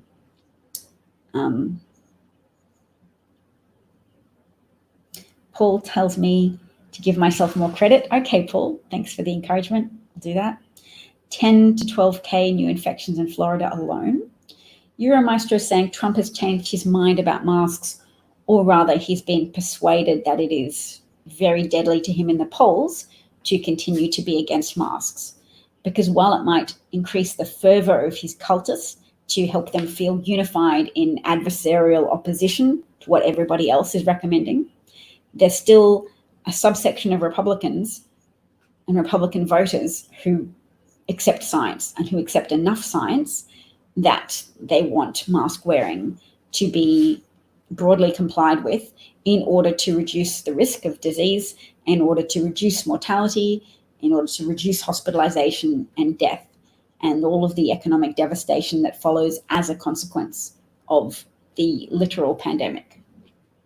So I don't think Trump has changed his mind about masks. I think he is acquiescing to pressure from his close circle, potentially Ivanka and bloody Jared and maybe Republican senators who don't want to lose their races. I do love any signs of desperation on Trump's part or change of mind, because it makes me think, okay, at least some of the electoral integrity is intact, that he still believes he needs people to vote for him, and he doesn't have that much confidence that he can completely steal the election in the way that Putin does, being so firmly entrenched in propagandizing the Russian political system. So not enough of America is brainwashed, and not enough Russian interference is guaranteed, and not enough Republican-fueled electoral fraud is guaranteed. Trump still fears the electorate enough to change his mind about, or to change his public pronouncements about masks, because he doesn't want to lose the votes of Republicans who think that mask wearing is okay, who still have some acceptance of science.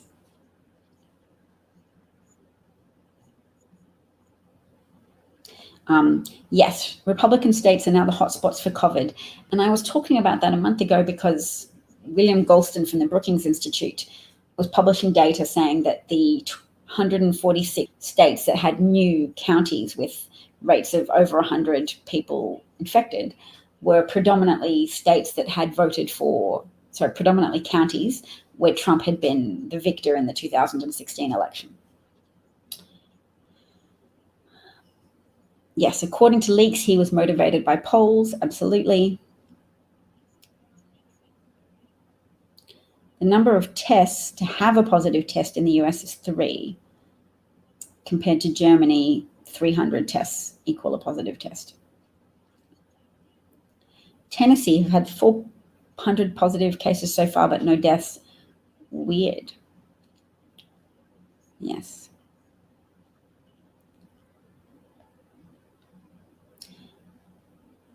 The Chris Wallace interview shows that, to a degree, you're saying Trump doesn't know what he knows. He's going by what his staff are telling him.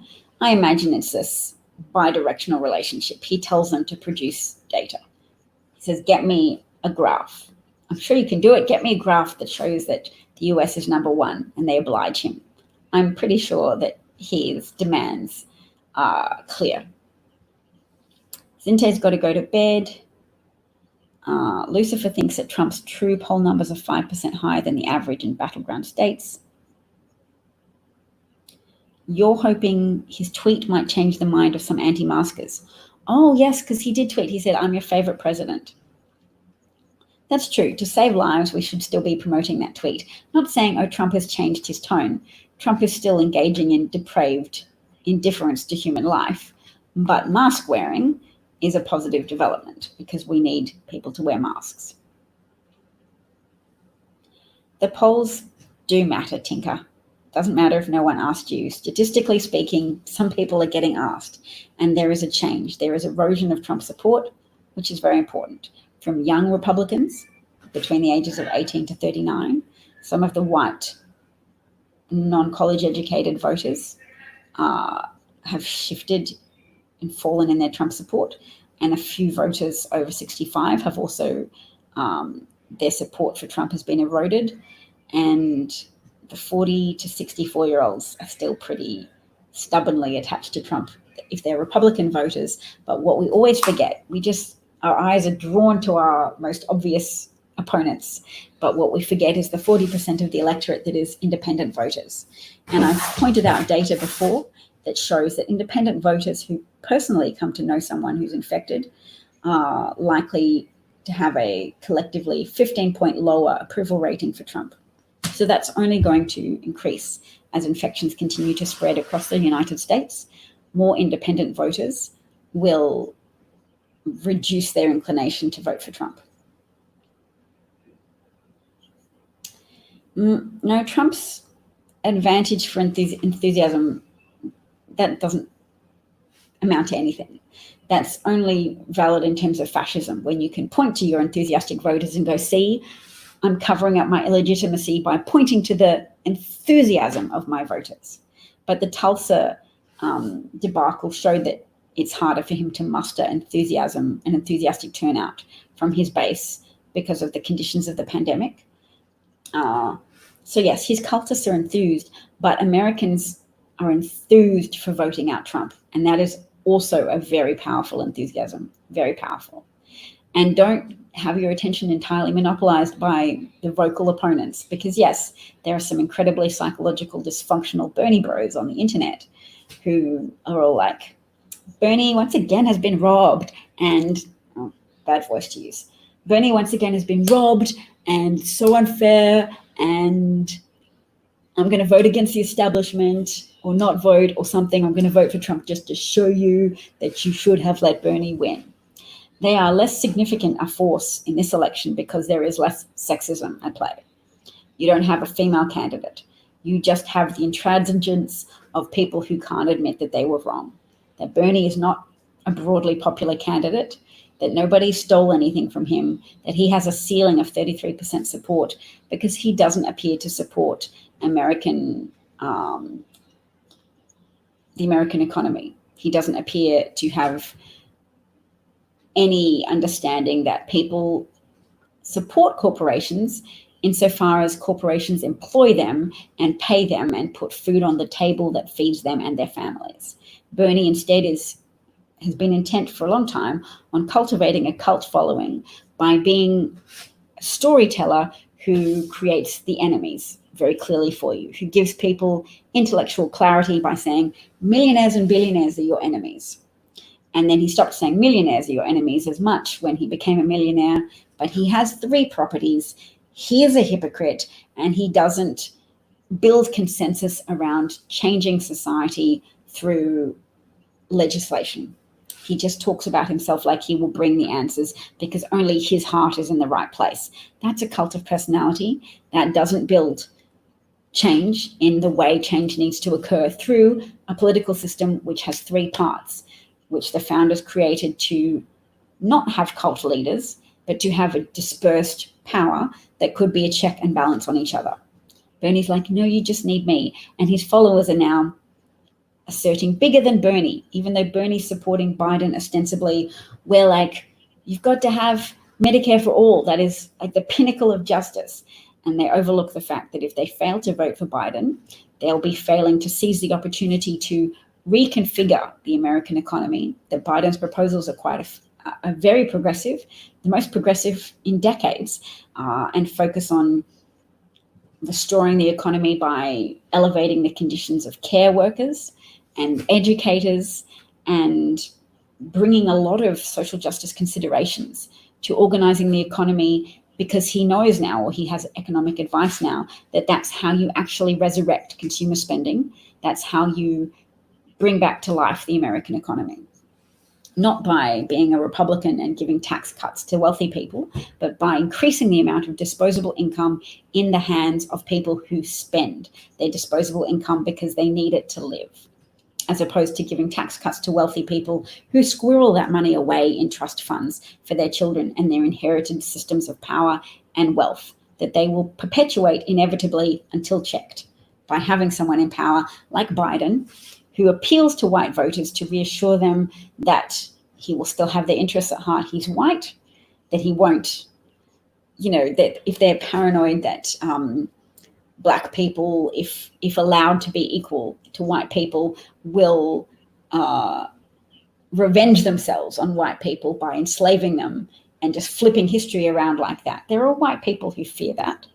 And having a white candidate like Biden is a helpful reassurance to people who have been made crazy by a white supremacist in power, who has amplified white supremacist thinking, who has amplified white supremacist fears of urban invasions. And if you heard his Rose Garden speech the other day, he was talking about invading the suburbs and implying that Biden would change your property values. And people pointed out that it was very racist dog whistles saying that the character of suburbs would change. And I was like, I did not recognize that they were racist dog whistles. But once that was pointed out to me, I was like, I do understand. Yep, that Trump is arguing that Biden will allow social justice advocates to let Black people move in anywhere that they want to move in. and ruin your property prices because white supremacism, blah, blah, bad stuff.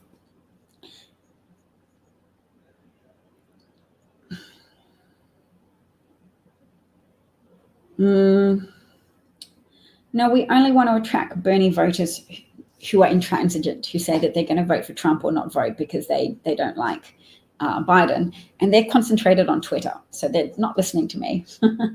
And, well, first of all, 86% of Bernie supporters are going to vote for Biden, but that's not as high as Warren supporters.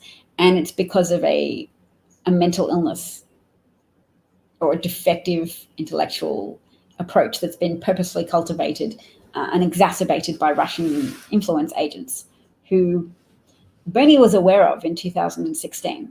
I listened to an interview with Bernie on Vermont radio that,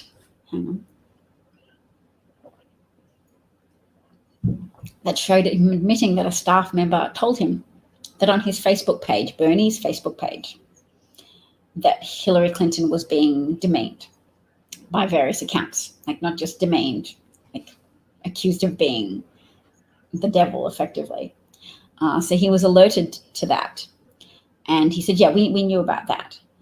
And then the interviewer drilled down and had a listener question that said, well, when did you know that? Because if you'd come forward, I neglected to include one detail. They knew there were accounts disparaging Hillary Clinton on Bernie's Facebook page and that they were Russian accounts. When his campaign staffers followed the accounts, they found that they were Russian accounts, being very disparaging of Hillary Clinton and saying that, she'd stolen things and she was the devil. So the interviewer said to Bernie, well, when did you know that? Because why didn't you come forward and support Hillary Clinton, who until the election was saying we are being attacked by Russian interference? And she was left alone to say that, which made it look more as if she was crazy and that she was adopting a position that was not substantiated by anybody else. Bernie could have substantiated her position. He could have substantiated the argument by providing the evidence or the assertions of his staffers that they'd made to him that there were Russian accounts disparaging Hillary Clinton directly to his supporters on his own Facebook page. And Bernie tried to shut that conversation down very quickly. And he said, we knew what we knew when we knew it, and I'll leave it at that. And I can play you the audio if you want. I think it's 16 minutes into it. You just have to Google that phrase. We knew what we knew when we knew it. Vermont radio, Bernie Sanders. And you can listen to it for yourself. It's very damning from my perspective that he chose not to alert the world, not to alert American voters to help Hillary Clinton substantiate her assertions that Russians were trying to undermine her candidacy for president. He could have. He chose not to, and I'm presuming it's because he was looking to the future and thinking, Hillary will lose because she's a woman and I'm not going to help her. And then Trump will get in and it'll be awful. And then voters will be really increasingly hungry for a Bernie Sanders candidacy to restore all the damage that he does to Americans, because Bernie knew that Trump would harm working class Americans. That's what Republican leaders do. And Trump was just more open in his deceitful promises to help everyone. But Bernie knew, and he presumed that, yes, it would amplify people's hunger for a Sanders candidacy. And it didn't. People hungered for a candidate who could decisively beat Trump, and a aspirational socialist like Sanders, who has expressed over time admiration for the former Soviet Union, who honeymooned in Moscow, and who still disparages corporations as if there is no upside to corporations that provide people with jobs, who still benefits from a very us versus them mentality and cultivating that in his voters.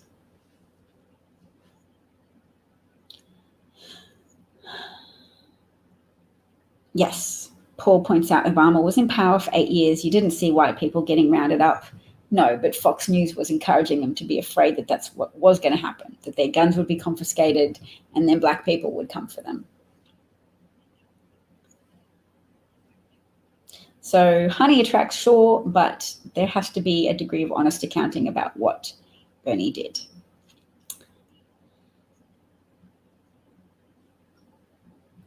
Yes, there's lots of Bernie people on the internet saying that you'll see Biden's going to lose, and it sounds like they're trying to manifest that.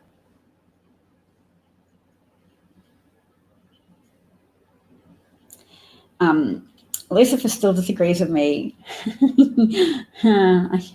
You're a Bernie bro.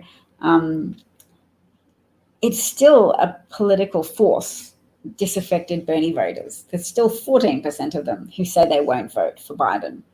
So it's significant enough that you can't just hope to make that argument fly with me, saying, oh, that's all water under the bridge, pretend it didn't happen, pretend there aren't people being brainwashed into being so loyal to Bernie and so resentful for anyone who's not Bernie, resentful of the establishment, meaning Black voters who resurrected Biden's campaign in South Carolina. They are still a reasonably potent force, most potent on Twitter, but still have a degree of potency in the real world. So yes, the goal is to vote people out, but oh my gosh, Tinkerballs, you too? You love Bernie. Yes, Biden will win if there is anything approximating a legitimate election, but that's not guaranteed. They're trying to undermine the Postal Service. They're trying to trial run having federal troops take over American cities. We don't know what's going to happen. We just have to try and contribute to making the good outcomes happen rather than the bad ones. See, this is why I need to write. Broadcasting on Twitter does get me a heavily weighted Bernie audience, and you all frustrate me. You frustrate me for your lack of interest in engaging with the reality I'm describing to you, that he purposefully sabotaged Hillary Clinton's campaign, and there is evidence for it. I don't expect you to have gone on the same intellectual journey that I have. You haven't listened to the interview yet, but I'm giving you a pointer to it, and you're all still just making very strong assertions about how great Bernie is. I'm telling you, he helped give you Trump. So you don't have to accept my point of view, but you could at least express a slight interest in visiting the evidence that I've just described for you.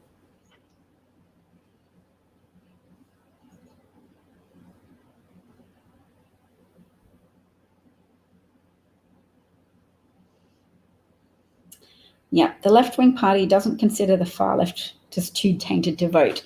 They repeatedly assert that they are too anti-establishment to vote for Biden, and they make all kinds of accusations, and they latch on to highly discredited sexual assault accusers like Tara Reade. And yeah, I'm done talking to everybody now, I think. That's just a bit much for me to have. M. Gage is interested. Yes, I'm not disparaging the 80% of Bernie supporters who are going to vote for Biden. I am highlighting the reality of the 14% for you.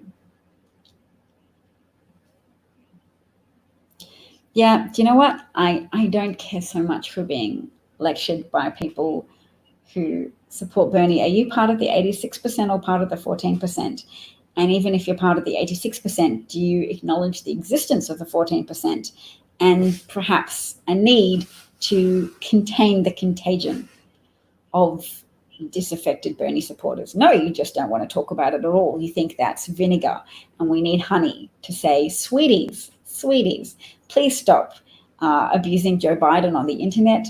Please stop drumming up false claims of sexual assault against Biden. Please stop saying he's demented. Pretty please, honey. Nope. They have been infiltrated by psychological warfare agents, both internal and domestic. I mean, internal and external, domestic and foreign. And they are a potent force for harm. And they are quite difficult to engage with, and it's kind of best to block them. And I think it's important to talk about them because of the existence of people like you who might have a foot in both camps, or who might be adjacent to the hardcore Bernie or nobody voters. Yes, a lot of us have been viciously attacked by Bernie supporters and called rapist apologists, and etc. So you can tell me that's not good for collecting votes. You need to be nicer, and I'll just tell you to get stuffed. Take offense. Don't mute him. He's allowed to be. I can unmute them.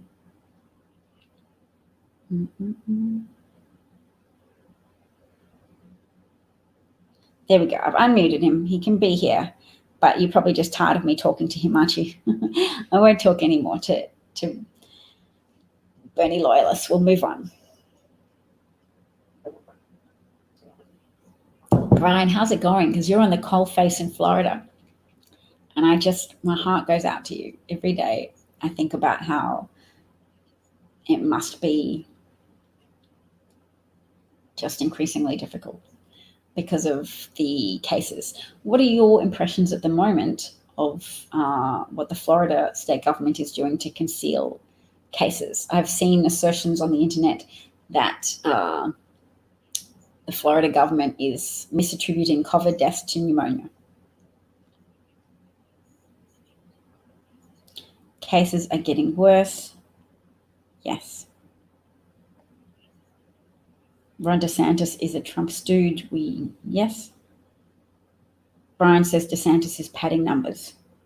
Brian is in the middle of a bonfire. Yes.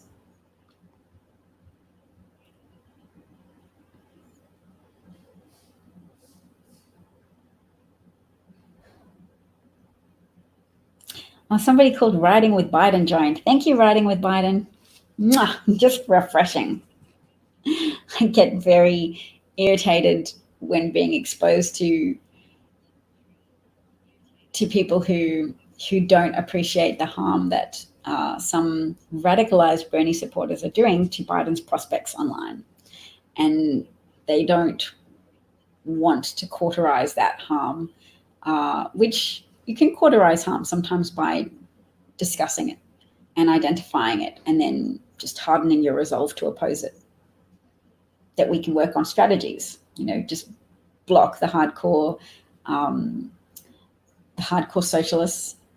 And not to say that elements of socialism are bad inclusions in government, because social safety nets are important and strong guardrails for capitalism is important to safeguard people and to allow people to flourish and to create some types of economic justice and to reduce injustice, particularly racial injustice. There's class injustice across America as well. Bernie would know, but Bernie helped validate the emotions of people who understood on some level that they were being persecuted on a class basis, that legislators weren't looking out for them and were letting them be fined by banks for not having enough money in their bank account, or forced to rent at really exorbitant rates consumer goods because they couldn't afford to buy them outright.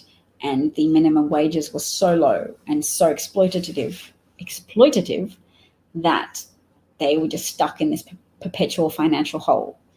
That continues. That's a type of economic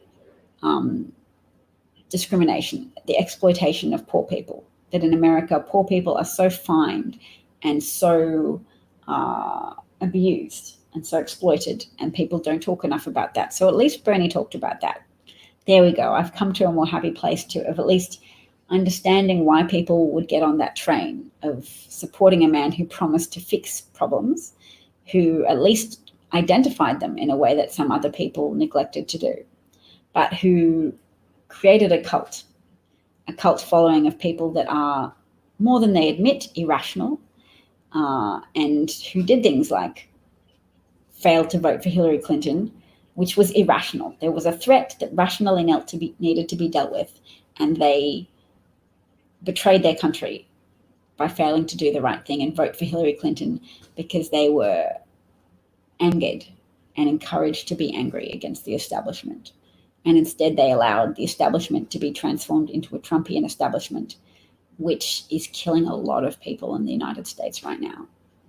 So it's not just so unjust that we haven't had Medicare for all happen yet. That's called people are losing their livelihoods and their lives. And crime is rising and people are getting shot. America's already got a raging gun culture, raging availability of guns. Domestic violence will rise. When people are under financial stress, all types of crimes rise. Women will be dying, their partners will be shooting them. And this is a function of Trump being in government and exhibiting depraved indifference to the lives of the Americans who have not been protected from the coronavirus by a federal government who has failed to enact a plan, failed to evoke the Defense Production Act, etc. Radicalized Bernie bros helped bring that reality about.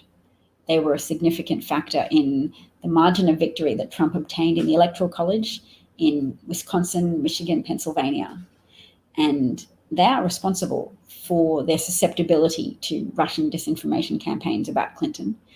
Their sexism made them susceptible, and their cult worship of Bernie made them susceptible.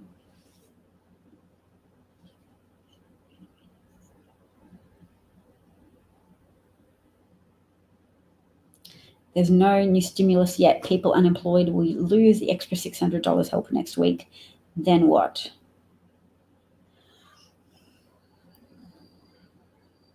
Yes, I'm left-wing, and the important thing is to stand up to fascism.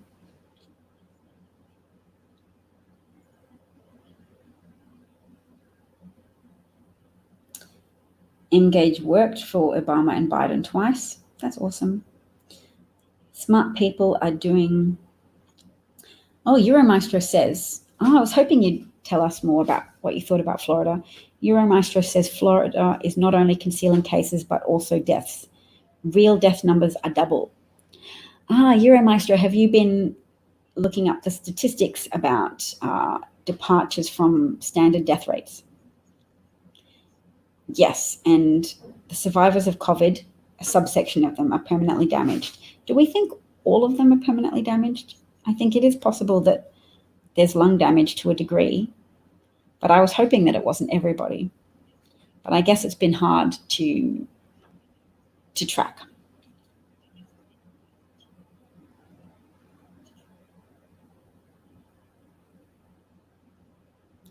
Capitalism, work or die, am I right? Yes.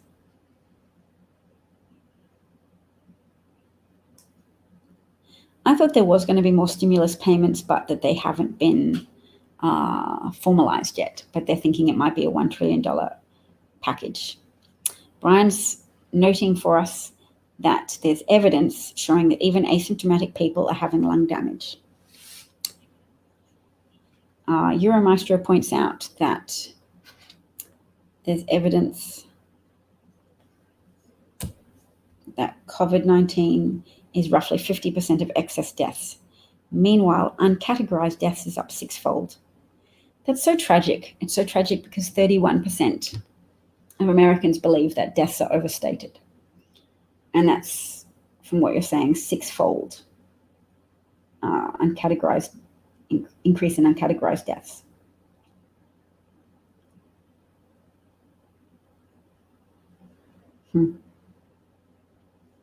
All right, folks. Well, I will go. I've talked for a long time. So I'll say thank you for your time and attention. How's tomorrow for you, Brian? Do you have a shift tomorrow? Do you want to chat then? We can bring up. And Euromaestro, do you want to come too? We can have a 3-way conversation. If you want to call in. I usually share a screen, and Brian shares a screen. Oh yeah, Euromaestro, you broadcast, so you'd be happy to share a screen as well, wouldn't you? We could take it in turns to be on the broadcast, or we could talk all together at the same time. If you want to contact me and arrange a time for a broadcast tomorrow, that would be awesome.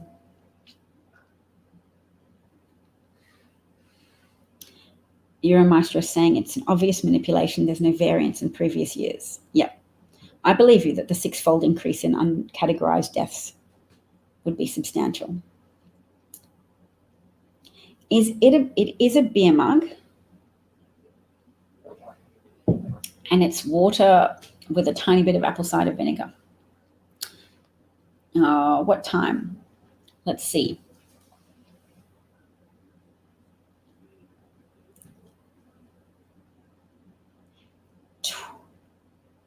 22 hours from now. So not exactly this time tomorrow, earlier, around when I started the broadcast. So my gosh, I think I started broadcasting about 2.5 hours ago. This has been a very long broadcast. I think. Okay, 12 a.m. All right, let's do it. Yes, marathon broadcast. 12 a.m. What does EDT stand for? Eastern District Time? San Jose. All right, now if you contact me on Twitter, and if I don't follow you, contact me, just post under my most recent post on Twitter, and so that I can follow you and see you, and then message me, and I can then send you a link tomorrow as I prepare to go live. Eastern Daylight Time, okay.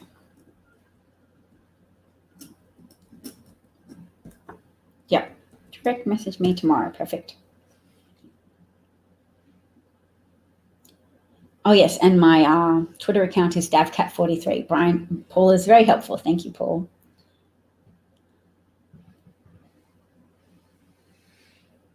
Enjoy. Have a great broadcast, Brian. Everybody, if your appetite is still there for more broadcasting, Brian's excellent, and he has a background. He's a health worker. He's an ICU nurse working on the front lines of this problem in Florida. So Trump thinks $600 is too much to give to people because they won't go back to work. $600. Oh, you're a maestro. Is that for Brian? He's amazing. That's lovely.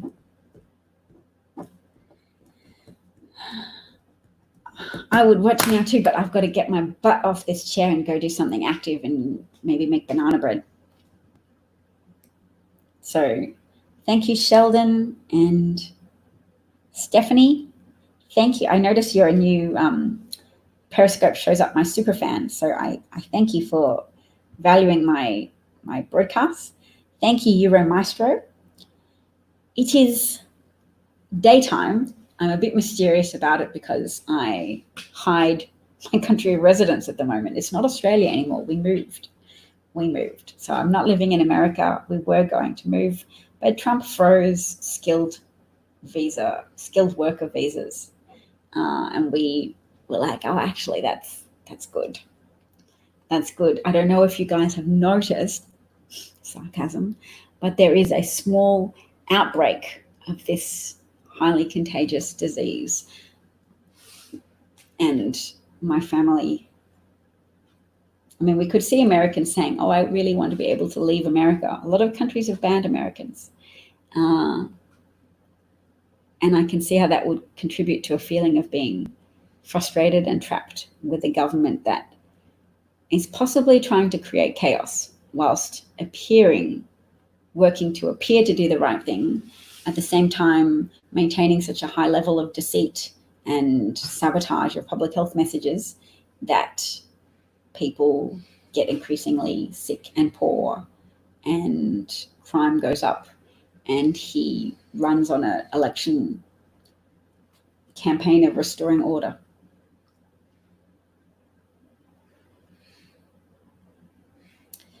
In Australia, it's 3:30.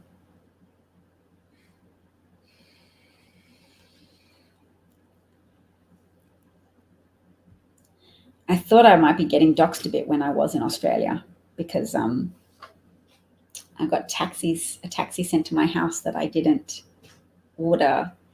And they said something that sounded like Nixon was the person who'd placed the order. So I was like, oh, I'll try and keep up a degree of internet anonymity so that people don't look me up and try and find out where I live, because I have a family. So one day it would be nice if I could share my name on the internet. And yes, if anybody has tips for how to set up an online business, I'm thinking I should do that as well as broadcast. I should use my teaching teaching experience to help out parents who want to help their children learn from home. Do you think you know anyone with children who wouldn't have to be a large sum of money, pay small sums of money to an Australian speech coach on the internet? Does anybody think that sounds viable? That's my plan for today anyway. I'll talk to speech people and see what they think. There's resources. I am a fellow earthling, yes. Thank you, Brian. Thanks, everybody. Take care, all y'all, and stay safe, wear masks, physically distance, avoid large indoor gatherings, don't go to any Trump rallies, and yeah, take care of yourselves and each other. You're welcome. Bye. Oh, you said great idea. I'm glad you like it, the other twin. Cheers. Bye, everybody. Maybe see you tomorrow, Euro Maestro, if you're free then. And Brian, you're free. Message me. Excellent. Sorry for being so mysterious about what time it is. I'm just, air of mystery. Bye, everyone. Thanks, Paul.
My computer's finally gone online again, and now I can finally see that there were quotes from people on YouTube were valuable. Smaller taxes, taxation of mega corporations need to be re-examined as some pay no taxes at all. Stimulatory spending, yes. Self-proclaimed libertarians over time intellectually morph into fascists. Excellent comments. Sorry, I didn't get to see them in the moment. I'm ending the broadcast properly now, having restarted my laptop. Take care, everybody. Bye.